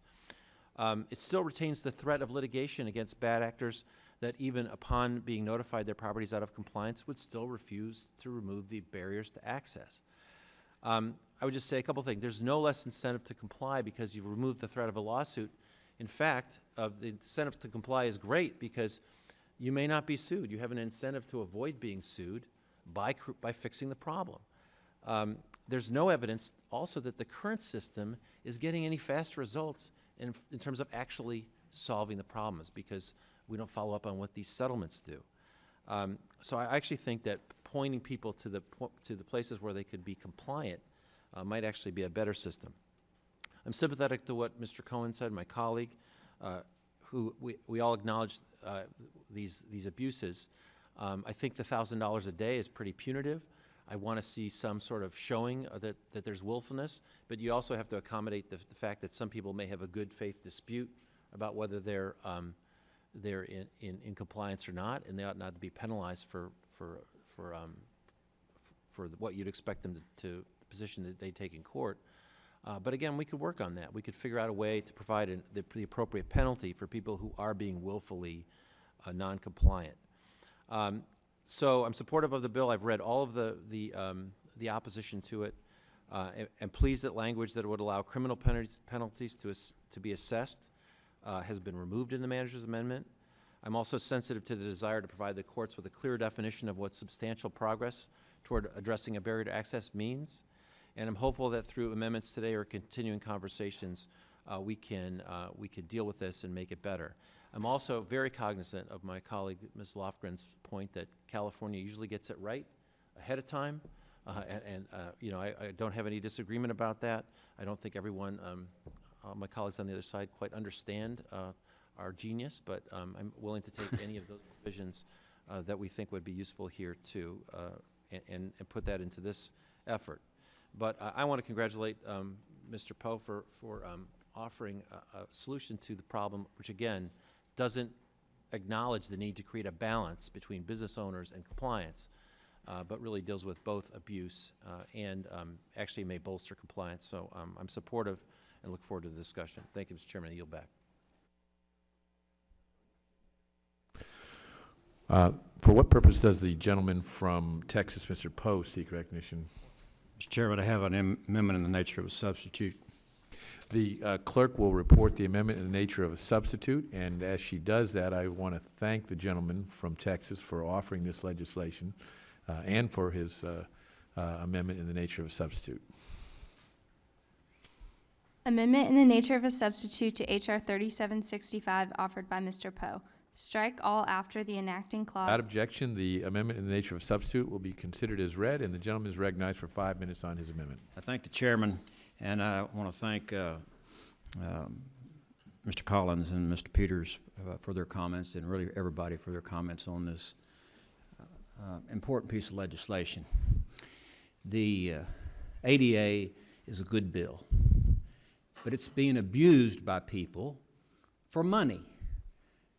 They're trying to make a profit off of the disabled, and those are shyster lawyers in different parts of the country. Not all lawyers, but there's a handful that are giving all lawyers a bad name. I'm a former judge, I'm a lawyer, former prosecutor. There's good and bad in everything. What this legislation does is to make the ADA better in that it encourages, even forces, businesses to comply with the law. But right now what's happening, plaintiffs, some who don't even reside in a state, use Google Maps, investigators drive by and figure out that there's some screw loose on a rail going into the business. They file a notice that they're going to sue the business unless they're paid X amount of money within so many days.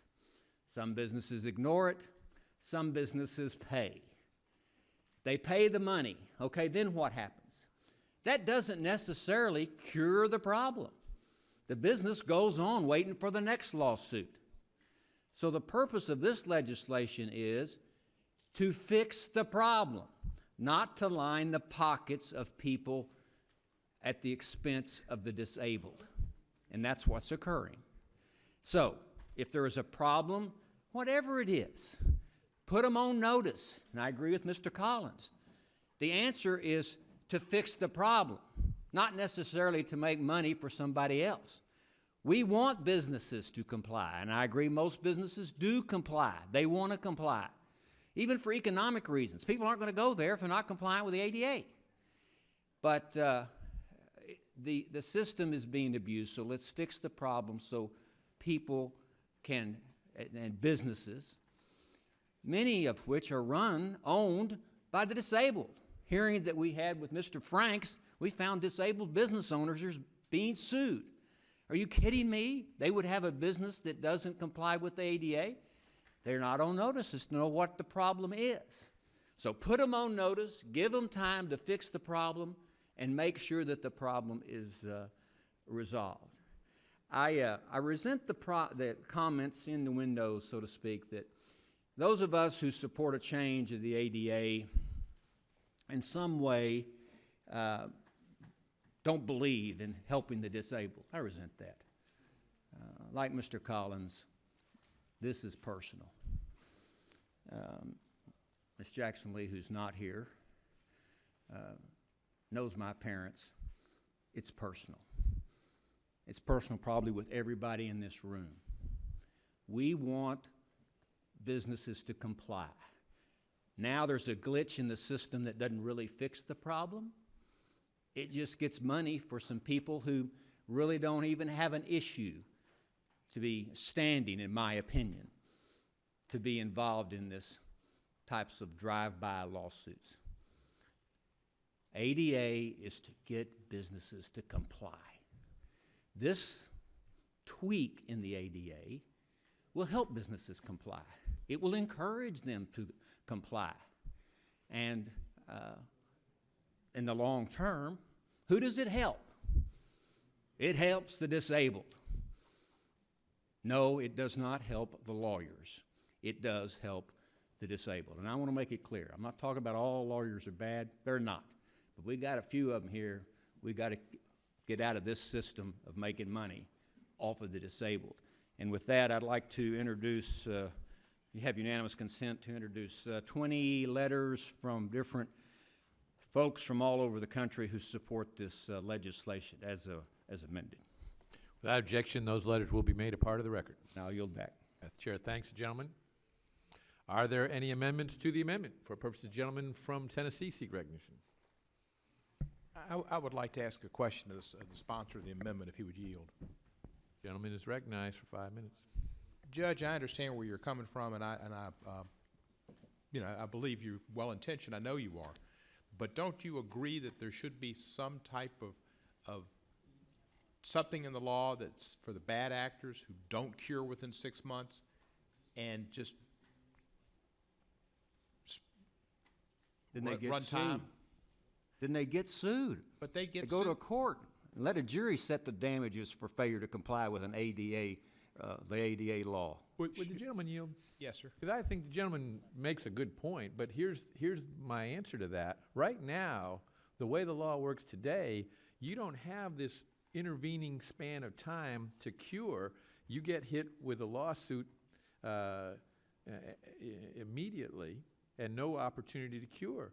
So if you're a bad actor and now you get the amount of time allowed in Judge Poe's legislation to cure and you don't cure, well, you're an even bigger bad actor than you were beforehand, and you're going to get hit with all kinds of problems when you're taken to court, having had the opportunity to cure and not having cured. But, sir, there's no damages, and that's part of the ADA. There's no damages. There's So- attorney's fees. Well, there's attorney's fees now, but they're not going to give you treble attorney's fees, but there should give you something. There should be some extra stick for the bad actor. Either damages, which I'm proposing, and maybe it shouldn't be $1,000, Mr. Peterson, maybe it should be $250, whatever it is, something to make the bad guys pay, and there should be, and maybe it goes into some fund for people with disabilities. If the gentleman would yield, Surely. if your parking space isn't close enough to the entrance, and you fail to, would $1,000 a day fine, $180,000 fine be, the individual you may think they're a bad actor, they may think they're within the law because they think they're in compliance with the ADA, but since there's a disagreement, it's going to wind up going to court. Why would that fact that they find out after they go to court that, yeah, their parking space should have been a little bit closer to the entrance to the business, cause them to have to pay an additional $180,000 in fines? But shouldn't they have figured that out during that 6-month period and measured it and found out? I mean, we're all supposed to understand what the law is. It's not a defense. If the gentleman would yield further, sometimes people don't find out that they were wrong until the judge tells them they were wrong. That's why we have courts, so the judges can make that final arbitration about whether or not they were not reasonable. And they may have figured it out and said, yeah, we're reasonable. And the judge says, no, you're not reasonable. You got to move the parking space. And they're going to have to pay attorney's fees for having failed to figure it out the right way. I'm going to yield to Ms. Lofgren. It seems to me, and what we've discovered in California, the real problem, it's a shakedown. It's like the patent trolls, where somebody is coming in, they're not really necessarily even going to engage in litigation, they're just threatening. And you have to pay up, because if you don't pay up, it's going to cost you more to defend. As I've mentioned in my earlier statement, I think the California law is preferable to this, and I'm going to defend my state in this. I mean, there's a 90-day period to cure, and there's some guidance, and I think it's preferable to this. But the litigation, I don't think, is disturbed by this bill. I don't think it's as good as preventing the harassment as California's approach. But that's the problem. It's abusive demand letters more than the actual litigation, I believe, and I thank the gentleman for yielding. You're welcome. And I understand we want to get action, and we do want to get a cure, but I do think there needs to be a stick of some sort for the person that's just, they've got this opportunity now and got 6 months to comply, and they don't do it. And I don't have, I'm not saying, we talked to staff and we thought, what's the right stick? You know, there's a lot of people here with got good minds and can come up with good sticks. Throw me a stick.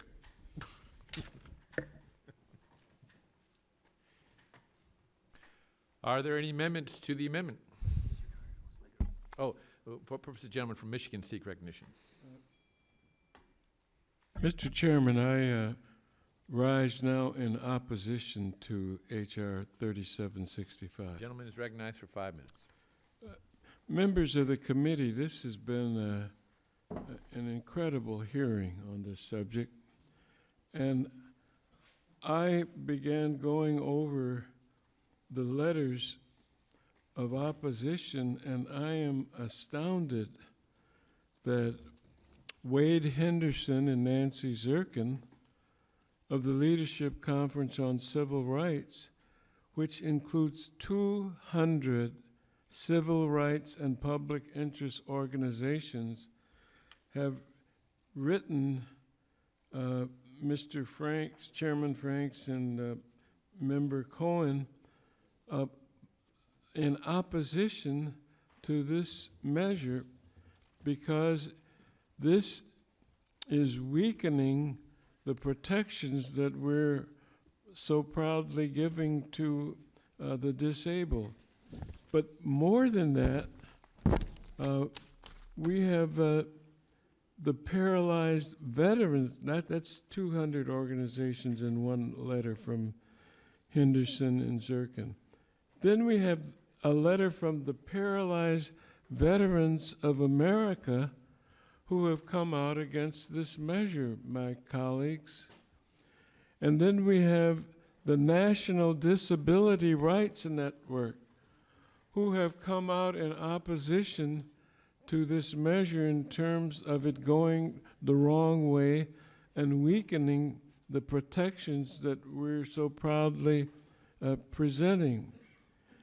And then we have the Consortium of Citizens with Disabilities that have written us against this measure that is before us, that we're weakening the protections of the disabled that are already existing instead of strengthening them. And the Consortium of Citizens with Disabilities have 62 organizations. When you add all of these up, and included in them, I don't want to double count, but the Bazelon Center for Mental Health Law, which is already a part of the 62, the Christopher and Dana Reeve Foundation are also part of the 62, but the American Association of Justice, the trial lawyers, have written Chairman Goodlatte and Ranking Member Conyers urging us to oppose 3765. And here's what they say. When physical barriers inhibit inclusion in society, disabled individuals look to the legal system to compel ADA compliance. This legislation bars the courthouse doors by complicating the process discriminated parties use to seek relief. Not only would H.R. 3765 fail to improve the ADA, it would be detrimental to the considerable progress the law has made on behalf of disabled Americans. And the provisions in this bill, listen to this, would award wrongdoers with a strategic advantage by forcing the disabled community to wait over half a year before filing a complaint. This is too long, the letter says, and the time frame provided for compliance too uncertain. And so even within the 6-month time period, there's no actual requirement that the barrier be removed. The legislation only that requires that substantial progress be made, leaving disabled individuals in limbo without access to public accommodations and delaying access to enforce their rights in court. I ask unanimous consent to include at least some of these letters from 1, 2, 3, 4 organizations are in the record, Mr. Chairman, and I yield back the balance of my time. Without objection, they will be made a part of the record. Thank you. Question occurs, are there any amendments to the amendment in the nature of substitute? I have an amendment, Mr. Chairman. The clerk will report the amendment offered by the gentleman from Michigan. Amendment to the amendment in the nature of a substitute to H.R. 3765 offered by Mr. Conyers. Page 2, line 16. Without objection, the amendment will be considered as read, and the gentleman is recognized for 5 minutes on his amendment. Mr. Chairman and members, my amendment would allow potential plaintiffs alleging a violation of the Americans with Disability Act's public accommodations provisions to recover compensatory and punitive damages. As the act was being drafted, the disability rights community struck a bargain with the business community by giving up the ability to recover damages for failure to comply with the Act's public accommodation provisions in order to provide some flexibility for businesses in their attempts to comply with the law. And as a result, the Act only allows a disabled person to obtain injunctive relief and attorney's fees for violations of its public accommodation provisions. In a sense, the lack of availability of damages is itself a barrier to the enforcement of civil rights of disabled persons. This is because the lack of damages erodes the ability of potential plaintiffs to obtain legal representation, given that few attorneys would take on matters without the possibility of meaningful compensation. And this committee probably has a higher percentage of lawyer members of any committee in the House of Representatives. And unfortunately, the negative effect of the compromise made in 1990 is proven by the fact that even though the Act has been in effect for 26 years, there continues to be many businesses that have yet to comply with the Act's public accommodation requirements. H.R. 3765 would only exacerbate this problem by forcing aggrieved disabled persons to wait for up to 6 months before filing a suit. And even then, such individuals may be prohibited from filing suit if one or more of the bill's notice and cure provisions is not met. As it is difficult for disabled persons to obtain legal representation and to enforce their rights when businesses violate them. H.R. 3765 would make such a difficult situation even worse. If the bill's proponents insist on delaying the ability of a disabled person to vindicate his or her rights in court, there must be some countervailing provision that would ensure their ability to pursue a lawsuit is not further diminished by the bill's notice and cure provisions. Allowing a plaintiff to recover damages would provide such balance by compensating somewhat for the further barrier to justice for disabled persons the bill creates.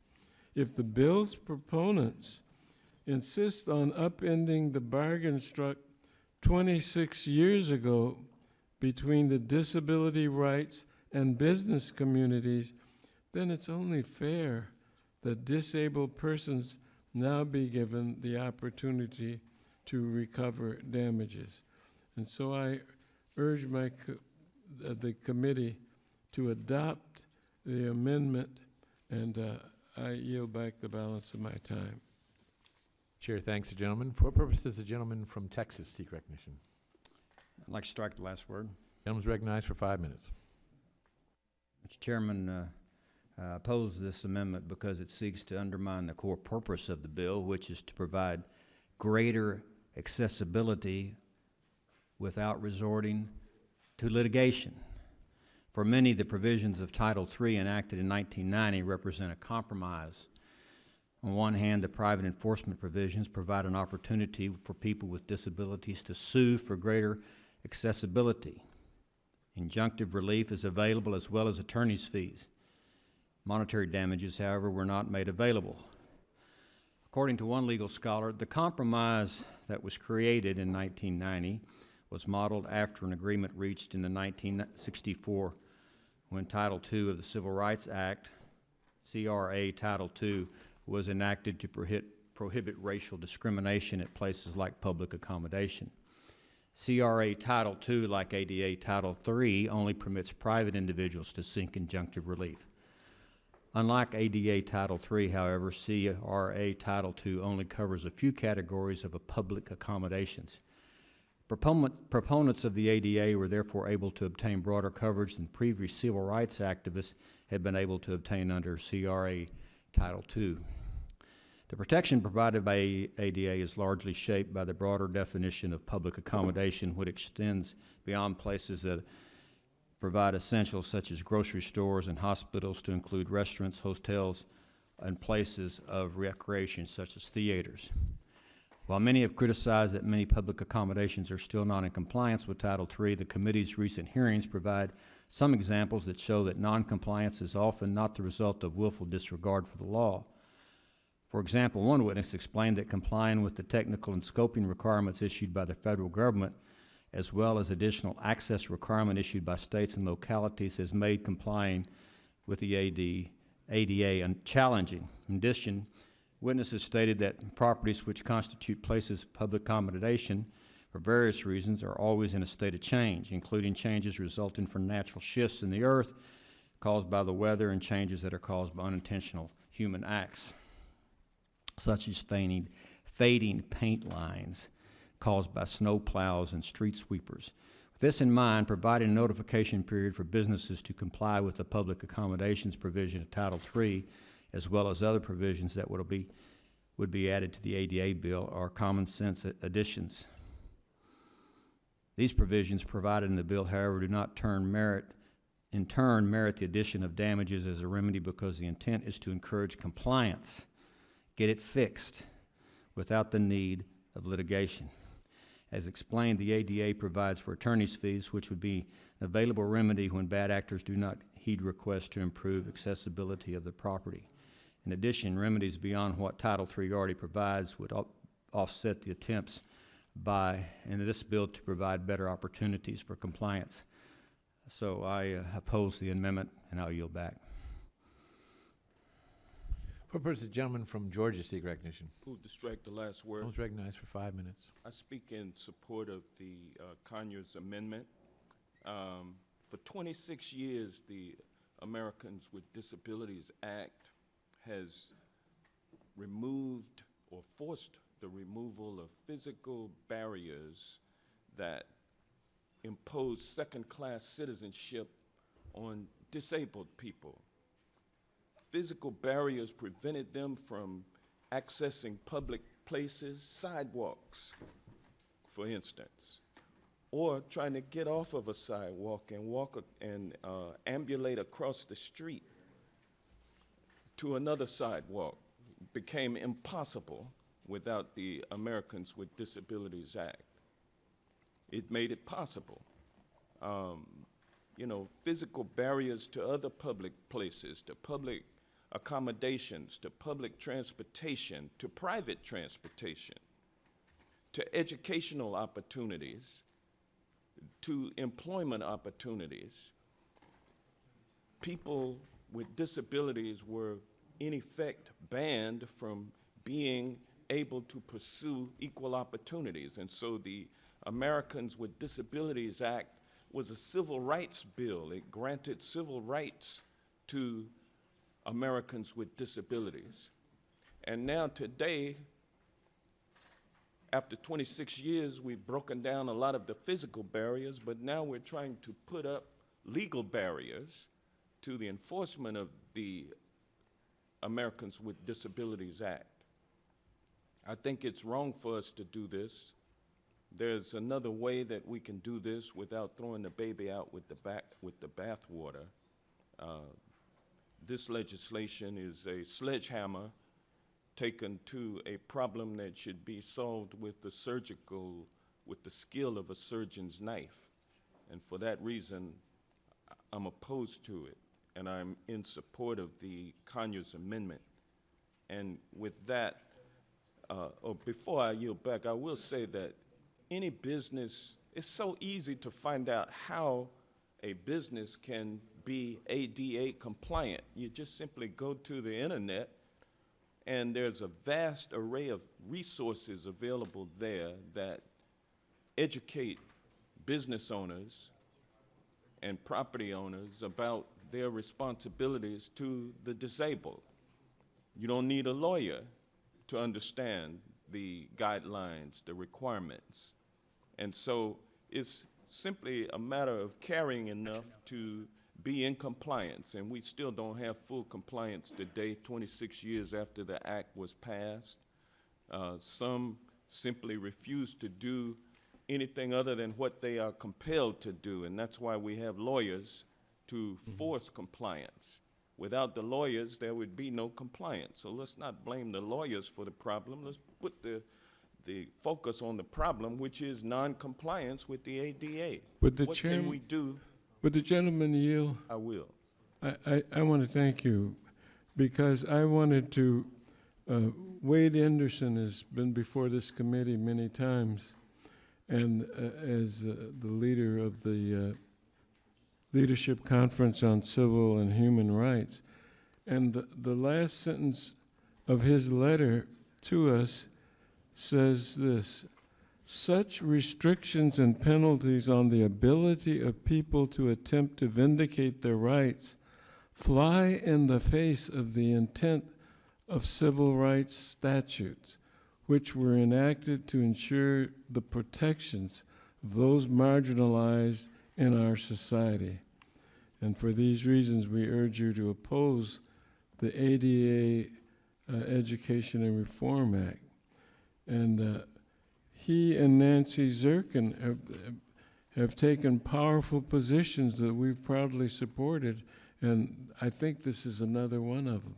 Well, I thank the ranking member reclaiming the time. I cannot say it better than you just summed up. And with that, I will yield any additional time. No, sir. I think this states it more clearly than anything I've looked at today on this subject. Thank you, and I'll yield back the balance of my time. The question occurs on the amendment offered by the gentleman from Michigan. All those in favor respond by saying aye. Aye. Those opposed, no. The chair, the noes have it. Record vote is requested. Recorded vote is requested, and the clerk will call the roll. Mr. Goodlatte? No. Mr. Goodlatte votes no. Mr. Sensenbrenner? Mr. Smith? Mr. Shabbat? Mr. Isa? Mr. Forbes? Mr. King? Mr. Franks? Mr. Gomert? Mr. Jordan? Mr. Poe? No. Mr. Poe votes no. Mr. Chaffetz? Mr. Marino? Mr. Gowdy? Mr. Labrador? Mr. Farenthold? No. Mr. Farenthold votes no. Mr. Collins? No. Mr. Collins votes no. Mr. DeSantis? Ms. Walters? Mr. Buck? No. Mr. Buck votes no. Mr. Ratcliffe? No. Mr. Ratcliffe votes no. Mr. Trott? Mr. Trot votes no. Mr. Bishop? Mr. Bishop votes no. Mr. Conyers? Aye. Mr. Conyers votes aye. Mr. Nadler? Ms. Lofgren? Ms. Lofgren passes. Ms. Jackson Lee? Mr. Cohen? Mr. Cohen votes aye. Mr. Johnson? Mr. Johnson votes aye. Mr. Pierluisi? Mr. Pierluisi votes aye. Ms. Chu? Mr. Deutsch?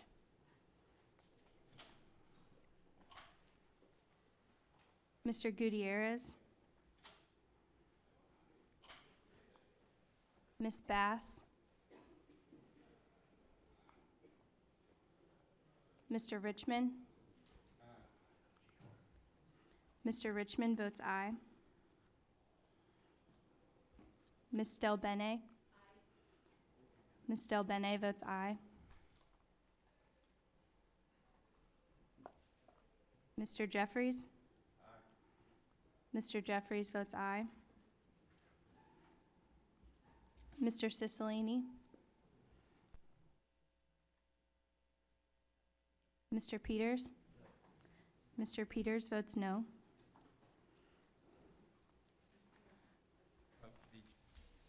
The gentlewoman from California. Ms. Lofgren votes aye. Gentleman from Virginia. Mr. Forbes votes no. Gentleman from Iowa. Mr. King votes no. The gentlewoman from Texas. Not recorded. Ms. Jackson Lee votes aye.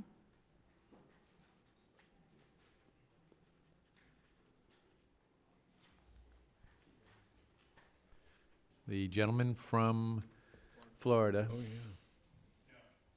Mr. DeSantis votes no.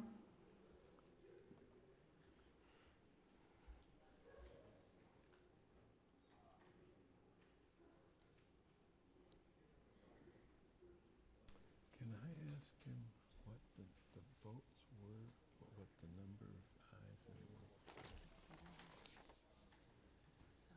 yeah, so they're three, yeah. The gentleman from Idaho. Mr. Labrador votes no. Has every member voted who wishes to vote?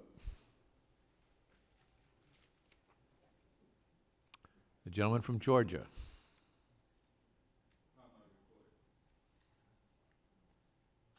Aye.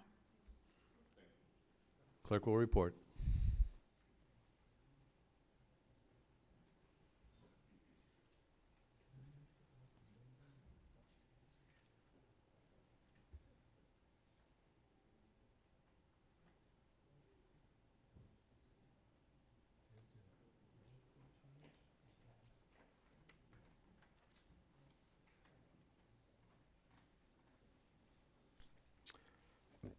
So it's Mr. Chairman, 9 members voted aye, 13 members voted no.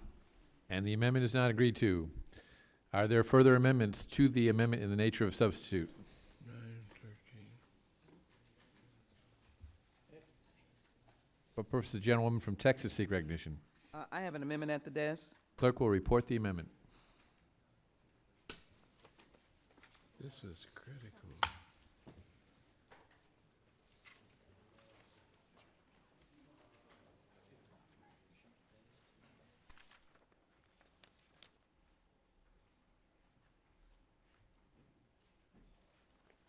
Amendment to the amendment in the nature of a substitute to H.R. 3765 offered by Ms. Jackson Lee. Add at the end the Without following. objection, the amendment is considered as read, and the gentlewoman is recognized for 5 minutes on her amendment. Let me thank the chairman and let me thank the ranking member for a very full, orderly,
and the Leadership Conference of Civil and Human Rights opposes this legislation.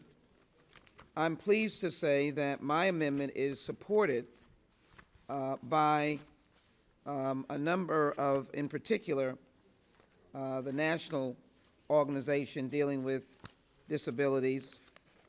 And I believe, in spite of getting the support from those who represent the disabled community, that this is an amendment that would provide us with what I started out by saying, that this is a problem that needs to have a greater basis of understanding. Now, let me acknowledge that points that have been said about problems with litigation are not to be ignored. But let me make this very clear. I note in an article that there is a number of between 25 and 35,000 lawsuits filed over the past decade in California. That's 1 decade. Yet there are 56.7 million Americans with disabilities as recorded in 2012. Somebody might argue over 10 years and 25,000 to 35,000 lawsuits is a drop in the bucket. I don't think we need major legislation for a drop in the bucket. 30.6 million Americans, as I indicated, use a wheelchair, cane, crutches, walker, or have difficulty walking. Again, the lawsuits over a decade is a drop in the bucket. The Jackson-Lee Amendment is an amendment that I think would welcome bipartisan support. The ADA has now been in place for 26 years, yet many public accommodations are not in compliance with Title III and are not accessible. My amendment would amend the Americans with Disabilities Act to, among other things, require, or the amendment that we're trying to do, among other things, to require disabled persons to notify businesses of violations of the ADA's public accommodation provisions contained in Title III and wait up to 180 days to remedy that alleged violation before a lawsuit could be filed. I am disappointed that the legislation has been written to be able to address the question of a few bad apples.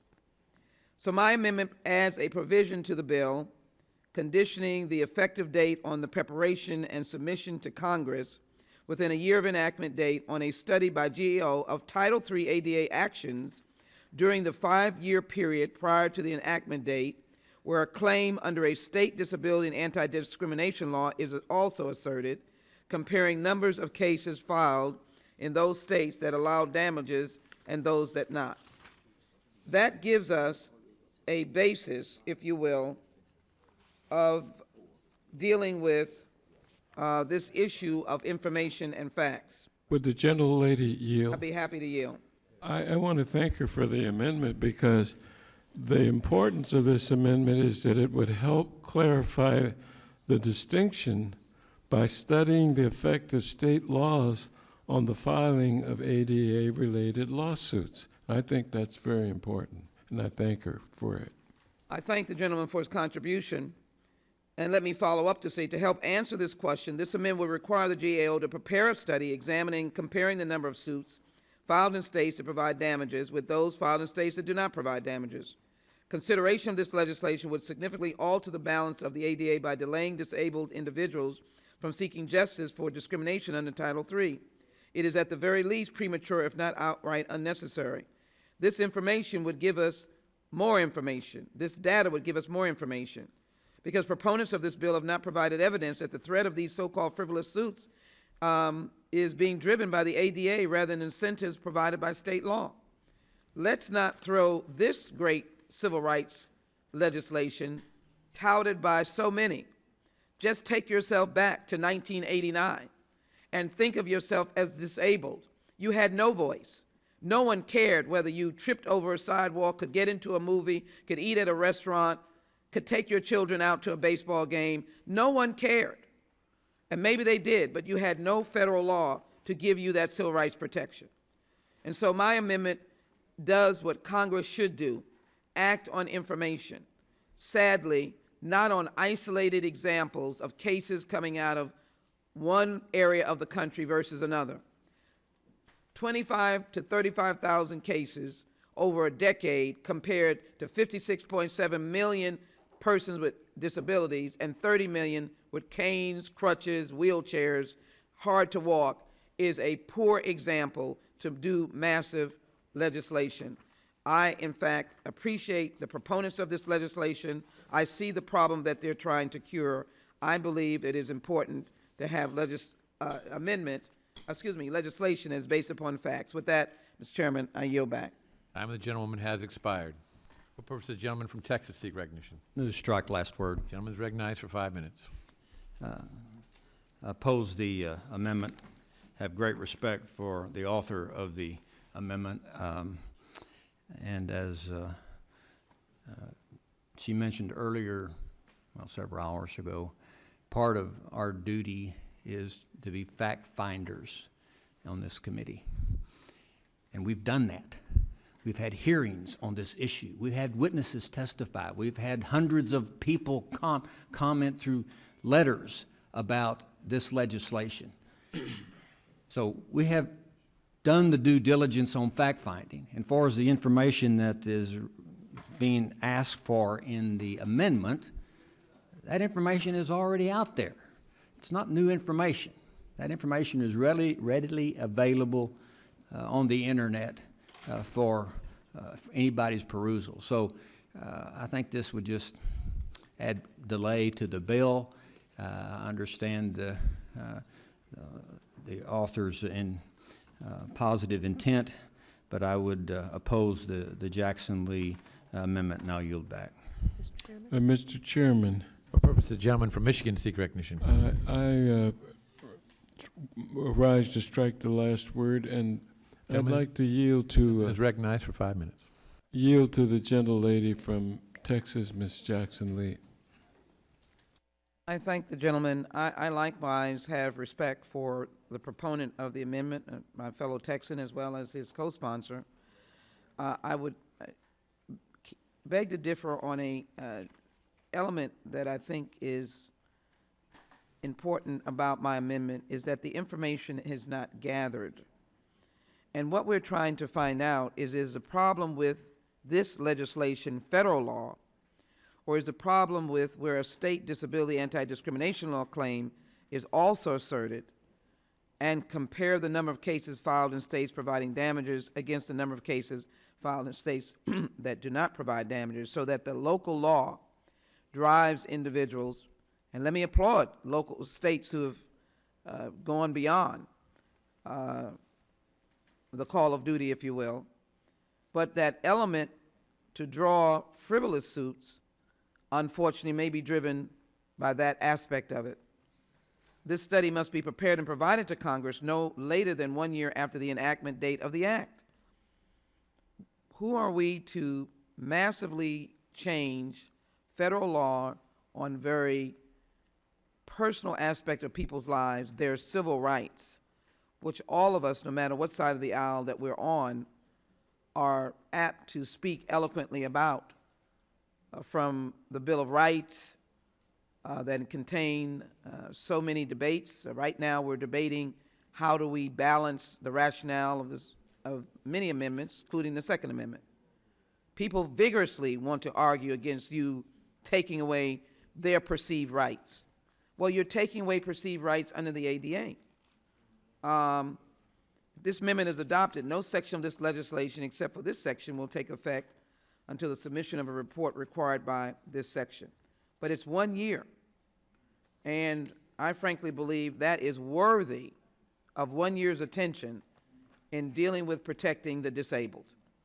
So I would ask my colleagues, with, again, the mutual respect that both my colleague from Texas and myself has for hopefully each other. I thank him for his courtesies, but I would also make the point why we couldn't utilize this amendment to give us more information. With that, I want to thank the gentlelady for yielding, and I yield back.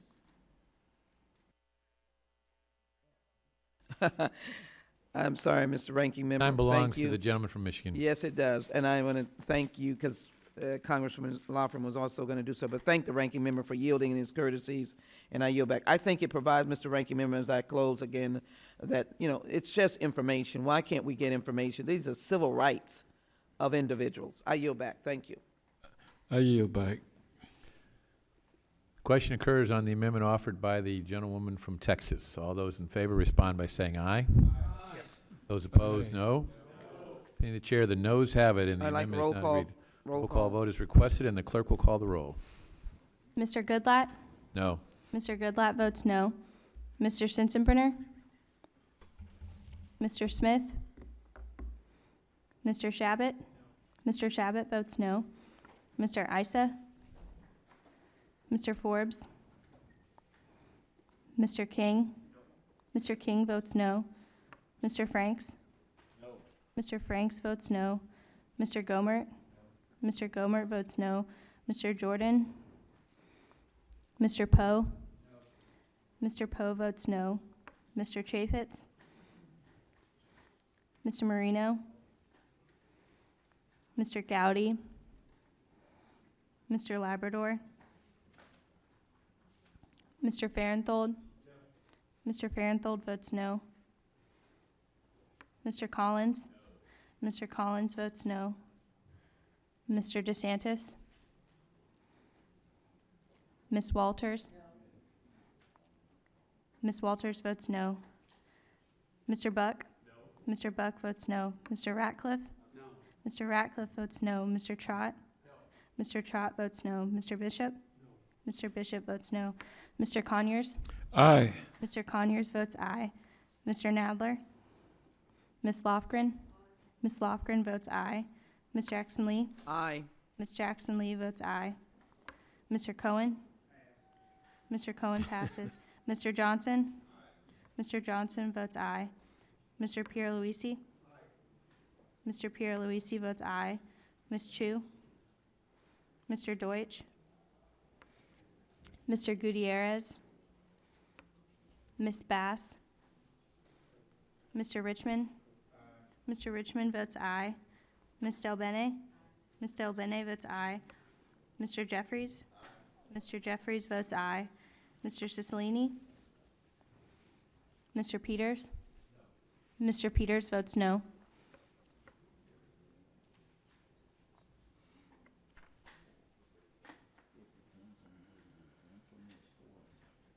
The gentleman from Virginia. Mr. Forbes votes no. Has every member voted who wishes to vote? The clerk will report.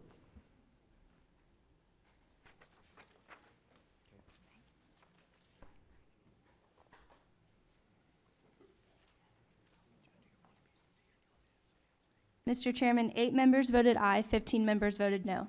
And the amendment is not agreed to. Are there further amendments to the amendment in the nature of a substitute? For purposes, the gentleman from Tennessee seek recognition. Clerk will report the amendment. Amendment to the amendment in the nature of a substitute to H.R. 3765 offered by Mr. Cohen. Page 3, Without lines- objection, the amendment is considered as read, and the gentleman from Tennessee is recognized for 5 minutes on his amendment. Thank you, Mr. Chair. We've talked about the amendment. I've mentioned it before. Mr. Poe's familiar with it. I think Mr. Peters is familiar. And the idea is something I've tried to offer at committee and offer to both sides to try to find a reasonable compromise. Something where the people who we're trying to help in this legislation get their help, they cure the problem, they don't have a lawsuit, and people with disabilities get the relief. But the bad actors get punished, and also there is an incentive for the good guys to get something done. So this amendment says that there's a $1,000 a day fine for somebody who's failed to cure the violation.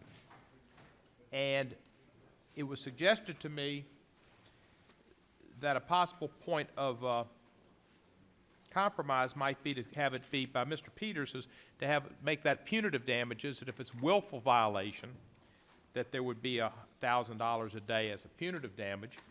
And I think that's a reasonable thing. I'm just looking for a way to punish the bad guys. Judge Poe knows about punishing bad guys. He gives them two toothbrushes, if I remember. And, but the bad guys ought to be punished. So I'd like to ask Mr. Poe if he would consider some type of effort that we could work on before this goes to the floor to come up with a way to punish the bad guys and let the guys that, the good guys in the white hats get their relief. What, can I yield to you? The answer would be, I'll be glad to talk to you about it. That's just the way it is, isn't it? That's just the way it is. 2 toothbrushes, that's pretty funny. Thank you very much. I yield back to you. I'm not quite sure to accept that. I think I'm going to go ahead and offer my amendment, and we'll see where it goes. But the amendment is a $1,000 a day violation. It also takes out the 120-day section where it says that they can avoid liability by demonstrating substantial progress, because in this case they've got to show that they in fact did it, they cured the violation. And, Would the gentleman yield? Sure. Thank you very much. I believe that this amendment would help to mitigate some of its negative effects by encouraging compliance with the law while dissuading those who would act in bad faith from abusing the bill's generous notice and cure provisions. And I thank the gentleman for putting this amendment forward. Thank you. I'm looking for a way to support the bill. It's difficult for me to support it as somebody who's so much in favor of civil rights and the ADA, Yeah. and who understands what disabilities are.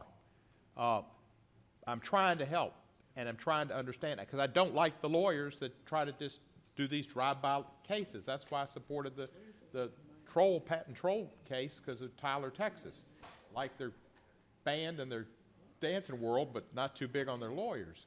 And but I think you do need to have something here, and this gives the good guys a reason to act, and the bad guys, it gives the bad guys a reason to act, because if they don't, they're going to get hit with that stick, and that gets you what you're looking for, which is the disabled to get the remedy. And there's nothing else. There's nothing here to get the bad guys to act. You're just giving them 6 months and putting some type of barrier between them and the complainant. So you're helping the bad guys with this bill, and I would hope you'd accept the amendment, understanding that it fits with what you're saying your purpose is, which I think it is, and that's to get action, to get relief, and to punish the bad guys. And with that, I'd move adoption. Thank you. From Texas seek recognition. Let's move to strike the last word. Gentleman is recognized for 5 minutes. I understand the gentleman's concern and on his amendment, opposed to the way that the amendment's drafted. I do think that we need to talk about this issue that you have brought up. But as far as the amendment goes, I'm opposed to the amendment. Now I'll yield back to the chairman. What purpose does the gentleman from California seek recognition? Yeah, Mr. Chairman, I think I move to strike the last word. Gentleman's recognized for 5 minutes. I just want to recognize, I think we had a constructive conversation, work on this issue. The problem with the amendment as drafted is in the nature of a strict liability penalty. I think that's probably inappropriate, or I think it is inappropriate, but so I oppose the amendment in its current form, but hope we can achieve some progress in the future. I yield back. Question occurs on the amendment offered by the gentleman from Tennessee. All those in favor respond by saying aye. Aye. Opposed, no? Being the chair, the noes have it, and the amendment is not agreed to. Are there further amendments to the amendment in the nature of a substitute? John?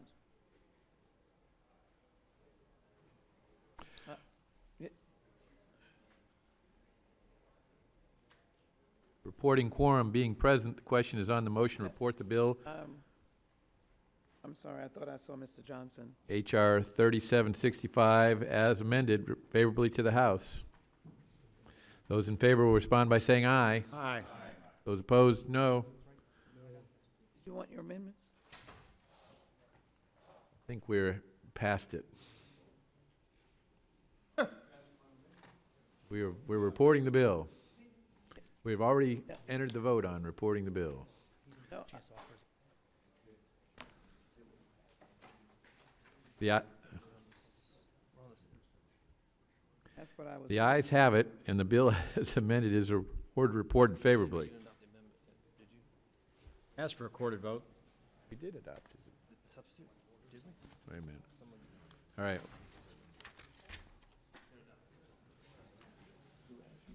Okay. All right, back up. Back up. Mr. I'd like to raise Mr. Chairman, I'd like to raise a point of order. He's going to get to offer his amendment. Thank you, Mr. Chairman. What purpose does the gentleman from Georgia seek recognition? The clerk will report the amendment. Amendment to the amendment in the nature of a substitute to H.R. 3765 offered by Mr. Johnson of Georgia. Page 3, lines. Without objection, the amendment is considered as read, and the gentleman is recognized for 5 minutes on his amendment. I thank the chairman. I stepped outside to take photos with constituents, so I appreciate the forbearance. And whoever else participated in it, I appreciate it. But as currently drafted, Mr. Chairman, the bill will allow for the non-compliant facility to have 120 days to remove a barrier to access or demonstrate they have made substantial progress. However, the term substantial progress is ill-defined and utterly unclear. Does it mean if a hotel has only stairs and no handicap-friendly ramp that the facility is making substantial progress if it replaces one stair after every 120 days? Or installs one section of rail at a time? What's the best? Or does it mean that they have to immediately meet ADA compliance? To the courts, plaintiffs, and defendants, this language is very unclear. My amendment will remove this ambiguity and reduce the opportunity for cyclical delay by striking the substantial progress language from the bill. Not only does the substantial progress language provide no clarity to the courts, but it can lead to endless litigation that offers no guarantee to individuals with disabilities that they will have their legal rights upheld. It will instead delay an individual's right to seek redress for non-ADA compliance, and it will allow for an ADA violator to perpetually make progress, thus leading to cyclical delay and denial of the basic rights the disabled community deserves under the ADA. By striking the substantial progress language in the bill, owners or operators will not be able to engage in discriminatory behavior and repeated delay and deny access to individuals with disabilities. While the burden of compliance is a factor Congress must consider, we must all remember that federal statutes, such as the ADA, act as a floor and not a ceiling. There is already a grace period provided in the bill for owners, operators to address barriers to access. There's no need for violators of the ADA to be given further concessions and second and third chances. Compliance with bedrock civil rights and anti-discrimination laws are the cost of doing business in the U.S. Rather than weakening them in the face of industry criticism, we should be finding ways to make these laws stronger to alleviate the burden on the vulnerable and the underserved. It's important that we in Congress remember this key fact and uphold basic principles such as equal access for all. Thank you, and I yield back. Would the gentleman yield? I will. I wanted to observe that the Johnson amendment would strike from the bill's 120-day cure period language, allowing a business owner to avoid a lawsuit if there is substantial progress towards addressing a violation of Title III. And I think this is a good idea because the term substantial progress is vague and undefined and is an invitation to dilatory litigation by defendants in Title III lawsuits. But if we are to adopt such a notice and cure requirement, then at a minimum, we must avoid the kind of litigation traps that vague language like substantial progress lay. So I think that this makes a tragic bill a little bit better. I agree, Representative Conyers, and with that, I yield back. What purpose does the gentleman from Texas seek recognition? Move strike last word. Gentleman is recognized for 5 minutes. Opposed to the amendment. What the amendment does is compound the problem in the sense that the way this law is written, after 160 days, 180 days, the business thinks they've substantially complied, the litigant does not, and they go to court, and a judge decides whether they've substantially complied or not. It's not a decision by anybody else. So maybe they have, maybe they haven't, and if they have, that's one issue. If they have not, then they're in violation of the statute. So I think the substantial compliance is a defense. It comes up because of all kinds of different issues. But let a judge make that decision whether there's good faith on the part of the business owner or not. And I will yield back, and I oppose the amendment. The question occurs on the amendment offered by the gentleman from Georgia. All those in favor respond by saying aye. Aye. Opposed, no? No. Opinion of the chair, the noes have it, and the amendment is not agreed to. Recorded vote is requested, and the clerk will call the roll. Mr. Goodlatte? No. Mr. Goodlatte votes no. Mr. Sensenbrenner? Mr. Smith? Mr. Shabbat? Mr. Shabbat votes no. Mr. Issa? Mr. Issa votes no. Mr. Forbes? Mr. King? Mr. King votes no. Mr. Franks? Mr. Gomert? Mr. Gomert votes no. Mr. Jordan? Mr. Poe? No. Mr. Poe votes no. Mr. Chaffetz? Mr. Marino? Mr. Gowdy? Mr. Labrador? Mr. Farenthold? Mr. Farenthold votes no. Mr. Collins? Mr. Collins votes no. Mr. DeSantis? Ms. Walters? Ms. Walters votes no. Mr. Buck? Mr. Buck votes no. Mr. Ratcliffe? Mr. Ratcliffe votes no. Mr. Trott? Mr. Trott votes no. Mr. Bishop? Mr. Bishop votes no. Mr. Conyers? Aye. Mr. Conyers votes aye. Mr. Nadler? Ms. Lofgren? Ms. Jackson Lee? Ms. Jackson Lee votes aye. Mr. Cohen? Mr. Cohen votes aye. Mr. Johnson? Mr. Johnson votes aye. Mr. Pierre-Louisi? Mr. Pierre-Louisi votes aye. Ms. Chu? Mr. Deutsch? Mr. Gutierrez? Ms. Bass? Mr. Richmond? Ms. Del Bene? Ms. Del Bene votes aye. Mr. Jeffries? Mr. Cicilline? Mr. Peters? Mr. Peters votes no. The gentleman from Arizona. Mr. Franks votes no. Has every member voted who wishes to vote?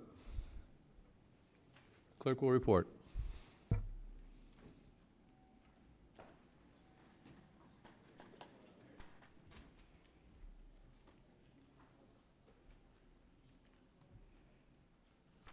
Mr. Chairman, 6 members voted aye, 15 members voted no. And the amendment is not agreed to. Are there further amendments to the amendment in the nature of a substitute? I'd call up amendment number 5, the Johnson amendment number 5. The clerk will report Johnson amendment number 5. Amendment to the amendment in the nature of a substitute to H.R. 3765 offered by Mr. Johnson of Georgia. Page 4, line 3. Without objection, the amendment is considered as read, and the gentleman is recognized for 5 minutes on his amendment. Thank you, Mr. Chairman. As currently drafted, this bill represents a dangerous step towards eroding the basic federal protections that ensure Americans with disabilities are not treated as second-class citizens. It does this by placing the burden of ADA compliance on the backs of disabled individuals who in turn will suffer indignities that can only be felt when they are denied access to basic facilities and services. H.R. 3765 requires individuals to not only discover if a business is not ADA compliant, but then provide detailed written notice to the business owner of what the barrier to access was and whether or not it was permanent. There is absolutely no need for such legislation to be in this bill, as it undermines the very spirit of the Americans with Disabilities Act, which was created with the idea that disabled individuals are an important part of the very fabric of American society. They have as much right to enter into an establishment as any other individual, and businesses have to ensure they have access. Furthermore, contrary to proponents of the bill, there is no other place in the ADA that provides for such stringent notice requirements. The only notice section is in Title II, where plaintiffs must notify state authorities of their intent to sue in federal court. This is by no means the same as the notice requirements in H.R. 3765. My amendment fixes this problem by striking the language requiring a plaintiff to provide written notice that a request for assistance in removing an architectural barrier was made and whether the barrier was permanent or temporary. The burden of compliance under the ADA must fall on the business owner or service provider, not the disabled individual. By removing this language, we can help ensure that businesses will in fact comply with ADA requirements.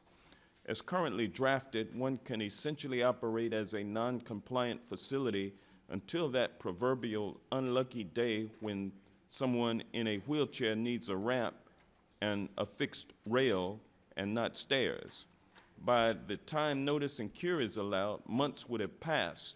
Not only was the disabled individual denied access and thus already facing harm, but they were also forced to expend their time and resources to alert an owner of their own unlawful conduct. Essentially, we are removing any incentive for an owner or operator to proactively make their business or facility accessible to all. This is unacceptable. The goal of the ADA was to help integrate the disabled community and alleviate some of the difficulties they may face. Permitting the unlawful denial of access, denying enforcement, and delaying compliance conveys the message that a specific group of people is simply not welcome. We cannot place this burden on the shoulders of people with disabilities. We should instead expect more kindness, understanding, and tolerance from those around us and with whom we do business. Thank you, Mr. Chairman, and I yield back. For what purpose does the gentleman from Texas seek recognition? Move to strike the last word. Gentleman is recognized for 5 minutes. I oppose the amendment, and the reason for the whole bill would be eliminated by the amendment. If a person is going to a business and they can't have access, if somebody doesn't know that, the business can't fix it. So what this legislation does is put a requirement that the business is notified to get the problem fixed. That's the whole goal of this legislation.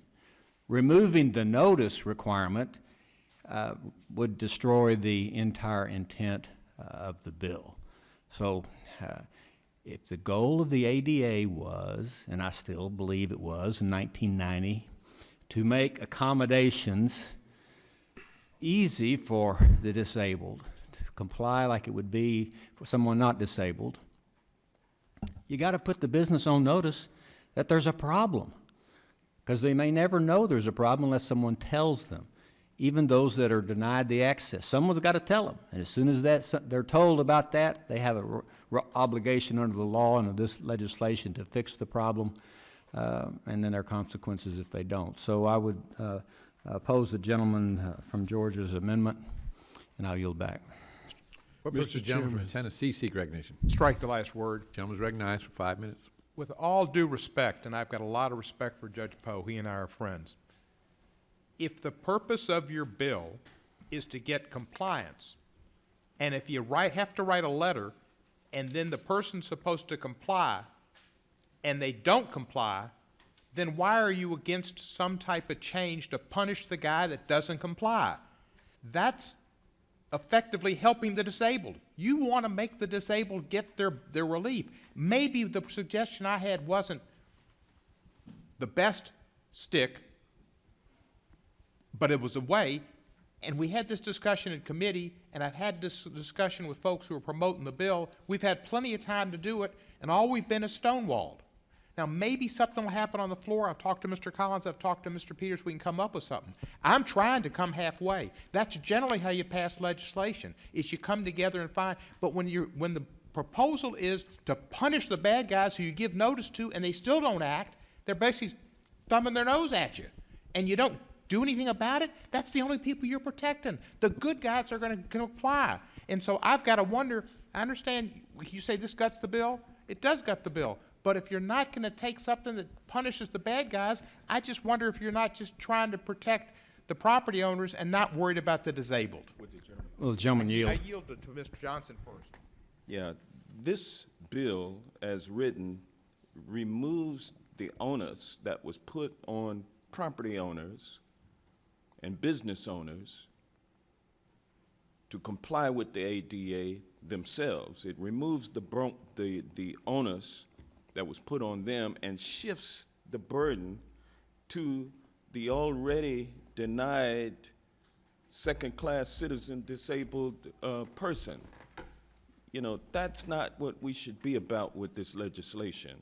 If there is a need to fix a problem with over-aggressive lawyers, then let's fix that. But let's not shift the burden of compliance to the ADA to the disabled themselves. They are the ones who are least likely to be able to enforce their rights, particularly you know, if we're trying to gut lawyers from being able to handle cases. I mean, that's all we can talk about here is lawyers. If I can reclaim my time, I don't see it as shifting a burden and putting a burden on the disabled. But my question for Mr. Poe again is, why would you resist some proposal that punishes in some way the bad actor who gets the notice, who you've changed the law for so they don't have to deal with the drive-by lawyers, not the drive-by truckers, and have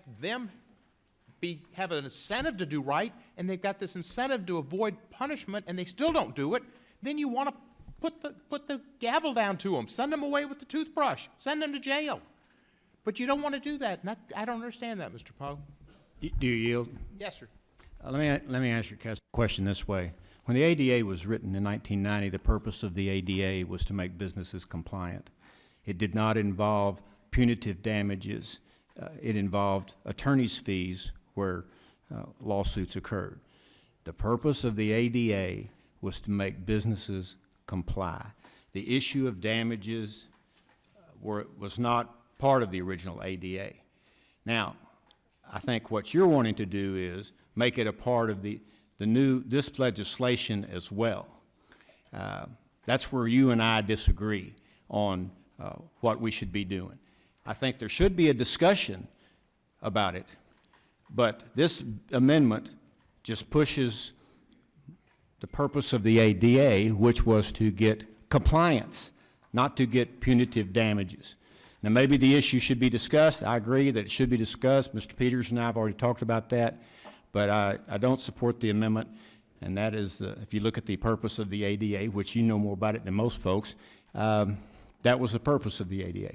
So I yield back to the gentleman. Thank you, sir. That was the purpose, but it was also understood that there weren't going to be damages, but there would be attorney's fees, and private attorneys would serve as basically private attorney generals, because you wouldn't be having action by the government. And you'd give private attorneys an incentive, a fee, lawyers' fees, to pursue these actions on behalf of the disabled, and that's what's worked. This system takes them out, and it says you've got to go and file a paper. Now, you may or may not have a lawyer do it, but sometimes it is helpful to have a lawyer to look at the law and say this is a provision on a barrier and something you should do, and you have to file this and know about the law. Well, if the lawyers don't specialize in this because they're not going to get fees, you're not going to have people for the disabled to go to and know somebody's with their shingle out that knows what the law is and is going to help you with it. So you're not going to have as many people take action to try to get relief because you're driving people out of the market. But when you've got folks who do not comply, why not add something in there to punish them? I yield back. Time of the gentleman has expired. Mr. Chairman. For what purpose does the gentleman from Iowa seek recognition? Move to strike the last word. The gentleman's recognized for 5 minutes. I wonder if the gentleman would yield to me briefly. Happy to yield. I thank the gentleman for yielding. I just want to say to the gentleman from Tennessee, this in no way takes the lawyers out of the situation, because a lawyer today, if they wanted to continue the practice they're engaged in now, they can write all the letters that they've been sending out now, and if someone doesn't comply in 180 days, they've got themselves a lawsuit. What this does is takes the gotcha lawyering out of it, where you do it before there's ever even an opportunity to fix a problem that you may not even be aware of is in violation of the ADA. So I thank the gentleman for yielding. I thank the chairman in reclaiming my time. I rise in sort of part of the underlying bill, and I want to thank Judge Poe from Texas for bringing this. We needed this improvement in the ADA, and it wouldn't be appropriate for me to see this bill pass out of committee without saying a few kind words about my former junior senator from Iowa, whose brainchild this was, and that's former Senator Tom Harkin. And he put a lot of work into this to put it in place. I had my skepticism about what the overall underlying ADA would be like in our society.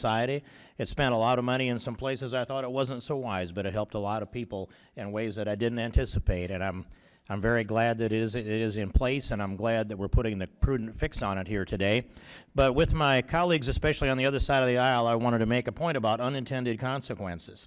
And that is that in 1992, for the Iowa caucuses, the First in a Nation caucuses, I guess that'd be 92, in a town where I held my construction business, my construction office, they looked around that town to find a place that was ADA compliant that could host the Iowa caucuses. And they discovered that the only place, at least the only place they discovered in town that was compliant with ADA, more by happenstance than by design that early, was King Construction in Odebolt, Iowa. And so I hosted the Iowa caucuses that year, and because it was my place, I was the temporary chair. Because I was the temporary chair, and maybe it was reluctance on anybody else's part, I became the permanent chair. And becoming the permanent chair, I ended up being a delegate to the convention, and after a while I ended up in the Iowa Senate, and now here in the United States Congress. So I just wanted to let my colleagues know that beware of what it is that you ask for. You may end up with some more opposition on this side of the aisle, but I do compliment everyone who's worked so diligently on this bill, and good things that have come from the work of my former junior senator, Harkin. Thank you, and I yield back. Oh, I yield to the gentleman from California. Thank you. I thank you for yielding, and I'll be brief. To the author, I just want to engage in a dialogue with Mr. Poe briefly. I've lived with the American Disability Act for 26 years. I manufactured and I built products and I built buildings. And I just have one question. If I understand correctly, Ted, if somebody built a building in the last 26 years compliant with this law and has never received a notice that their building permit was defective because their city or county failed to tell them about something, under the current law, they can be sued and pay those fees. Under your bill, they'd have to be given notice that, in fact, their city or their county failed to guide them in compliance with the law. Isn't that true? I don't understand your question. Oh. Well, currently, if you built a building in the last quarter of a century and it complied with your building permit, but for some reason there's a defect, an angle on a ramp is incorrect, even though it's on your permit and the county and the city approved it, you can still be sued under the Americans with Disability Act, even though you built in compliance with both an architect and a government agency. Isn't that true? Without notice. I can't answer your question. Now you'll do the chairman. Well, my understanding, Mr. Chairman, is that under the current law, even though you complied with all federal, state, and local laws as far as you knew. You used an outside architect and your city approved your permit. You still find yourself being sued, even though you've done nothing wrong and a government agency has said you built in compliance with the law. And that's 25 years of construction around the country. And that's one of my first questions is, without this act, don't we have people who are built in compliance with agencies finding themselves being sued in spite of the fact they did what they were told by their building permit that they were issued from a city? Sounds reasonable to me, and that's why I support the judge's bill. It's why I support the judge's bill, and I think a quarter century of complying with counties and cities in your permits is probably the best reason that at this point, your construction, much of it done under the law by government agencies that are supposed to do it, they didn't know, and that's why they're giving you notice. So I support the bill and I oppose the amendment. Reclaiming my time and yielding back. Chair, thanks, gentlemen. Mr. Chairman, For purposes, the gentleman from Michigan seek recognition. I rise in support of this amendment. Gentleman's recognized for 5 minutes. Thank you. Now, the language that this amendment would strike is not only unnecessary to serving the purported purpose of the bill, which is to give business owners the opportunity to cure a violation, but it is also very telling. This measure, H.R. 3765, directly contradicts the law's purpose because it will require the disabled to alert owners to their own failures to comply with the law and allows owners to sit on a violation until they are alerted to it. And so for that reason, this amendment, the Johnson Amendment, will not address the deeply flawed premises of the bill, but it would make a bad bill slightly better, and so I urge the committee to adopt it. And I yield back the balance of my time. Question occurs on the amendment offered by the gentleman from Georgia. All those in favor respond by saying aye. Aye. Those opposed, no. The chair, the noes have it, and the amendment is not agreed to. Are there any further amendments to the I'd amendment ask in the for a nature roll of call substitute? vote, Mr. Chairman. Record votes requested, and the clerk will call the roll. Mr. Goodlatte? No. Mr. Goodlatte votes no. Mr. Sensenbrenner? Mr. Smith? Mr. Shabbat? Mr. Shabbat votes no. Mr. Issa? Mr. Issa votes no. Mr. Forbes? Mr. King? Mr. King votes no. Mr. Franks? No. Mr. Franks votes no. Mr. Gomert?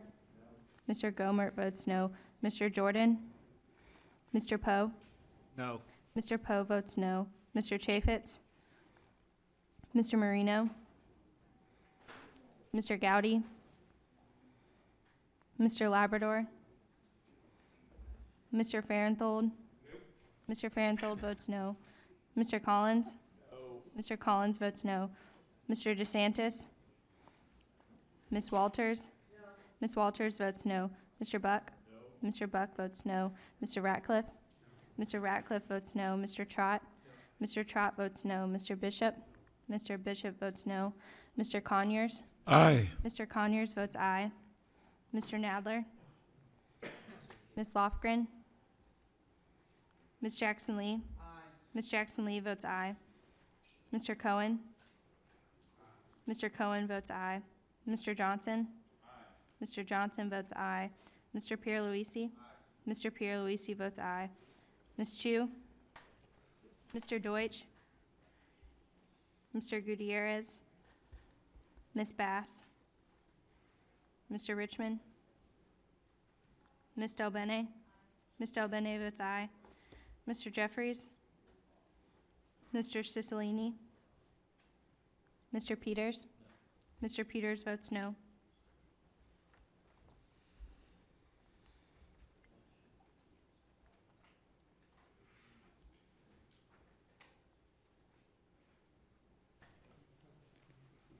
Has every member voted who wishes to vote? Clerk will report.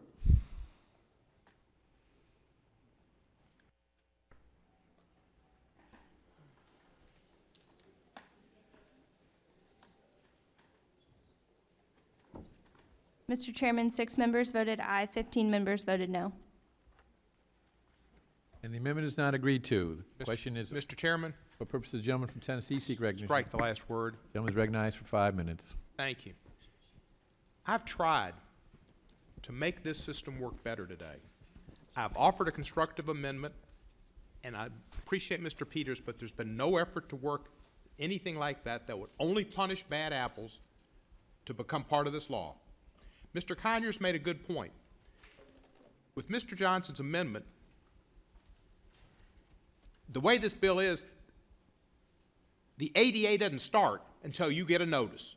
If you don't want to comply, if you don't want to spend the money, if you don't care, and if you don't have a community like Mr. Collins lives in where people can kind of shame people into doing right because you're not going to go there, or bring economic consequences because you're not going to go there, people can just say in Los Angeles or New York or big towns where nobody knows you really, we're not going to do it till we get a notice. And then when you get a notice, then the ADA starts. Would the gentleman yield? No, sir, I won't. Because I have yielded on voting on Ms. Lee's amendment because I thought we shouldn't have a roll call. And I didn't call for a roll call on my bill because I think roll calls a lot of times are a waste of time, and it's a gotcha way to put somebody on record. And my good friend Mr. Poe had his bill passed and wanted a roll call. Why do you want a roll call when your bill passed? When you win, you win. But no, we want to go and have a vote and take up time to put people on the record because it's gotcha stuff. It shouldn't be gotcha stuff. It should be work together, and let's find a mechanism that works. But this puts the ADA in suspension until somebody comes and gives them notice, and then if it's in suspension and it doesn't start to give them notice, without some type of stick, the bad guy gets away even further. That's why I tried to vote for it, but I can't, because there was no effort to come along and try to find reasonable compromise, and instead it's gotcha, gotcha, gotcha. I will yield. Well, I thank the gentleman for yielding. I simply wanted to point out to him that under the law, the Americans with Disabilities Act, the Attorney General has the power to act at any time, including initial infractions immediately, and can seek up to $50,000 in penalties for an individual who's acting in good faith and refuses to do so. The Attorney General is not going to deal with a small area with a swimming pool or a toilet paper roll. And that may be on some major thing, but on minor things, no. They're going to have to deal with Benghazi and emails. Does the gentleman yield back? Would the gentleman further yield? I hear your frustration, and you've been a good friend, and we've worked on projects together. I'm happy to work between now and the time this goes to the floor. If we can find some common ground, and Mr. Peters, I'm sure would be the same. I think that the provisions of notice frustrate you, but I personally believe they're necessary. On the other hand, in an absence of teeth for those who flagrantly ignore it, I'm happy to work with you and others to see if we can't find some common ground. I think that when the chairman mentioned, the Attorney General's ability to seek $50,000 in damages, we can keep teeth in the act, I believe, while providing constructive notice. And I mentioned earlier, when things have been around for 25 years and you built them according to code and you don't know what you don't know, I think you would agree that there should be some leeway. So let's see if we can find some common ground, and I pledge to work with you between now and the time we go to the floor. Thank you, Mr. Issa. The question is on the amendment to the amendment in the nature of a substitute. Those in favor will respond by saying aye. Aye. Those opposed, no. Being the chair, the ayes have it, and the amendment is agreed to. The amendment in the nature of a substitute is agreed to. Reporting quorum being present, the question is on the motion to report the bill H.R. 3765 as amended favorably to the House. Those in favor will respond by saying aye. Aye. Those opposed, no. No. The ayes have it, and the bill as amended is ordered reported favorably. Recorded vote is requested. Recorded vote has been requested, and the clerk will call the roll. Mr. Goodlatte? Aye. Mr. Goodlatte votes aye. Mr. Sensenbrenner? Mr. Smith? Mr. Shabbat? Mr. Shabbat votes aye. Mr. Issa? Mr. Issa votes aye. Mr. Forbes? Mr. King? Mr. King votes aye. Mr. Franks? Mr. Franks votes aye. Mr. Gomert? Mr. Gomert votes aye. Mr. Jordan? Mr. Poe? Yes. Mr. Poe votes yes. Mr. Chaffetz? Mr. Marino? Mr. Gowdy? Mr. Labrador? Mr. Farenthold? Mr. Farenthold votes aye. Mr. Collins? Mr. Collins votes aye. Mr. DeSantis? Ms. Walters? Ms. Walters votes aye. Mr. Buck? Mr. Buck votes aye. Mr. Ratcliffe? Mr. Ratcliffe votes yes. Mr. Trott? Mr. Trott votes yes. Mr. Bishop? Mr. Bishop votes yes. Mr. Conyers? No. Mr. Conyers votes no. Mr. Nadler? Ms. Lofgren? Ms. Jackson Lee? Ms. Jackson Lee votes no. Mr. Cohen? Mr. Cohen votes no. Mr. Johnson? Mr. Johnson votes no. Mr. Pierluisi? Mr. Pierluisi votes no. Ms. Chu? Mr. Deutsch? Mr. Gutierrez? Ms. Bass? Mr. Richmond? Ms. Del Bene? Ms. Del Bene votes no. Mr. Jeffries? Mr. Cicilline? Mr. Peters? Mr. Peters votes aye. 14-6.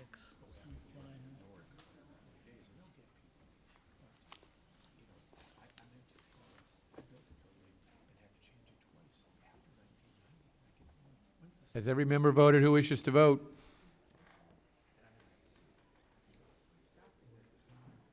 Clerk will report.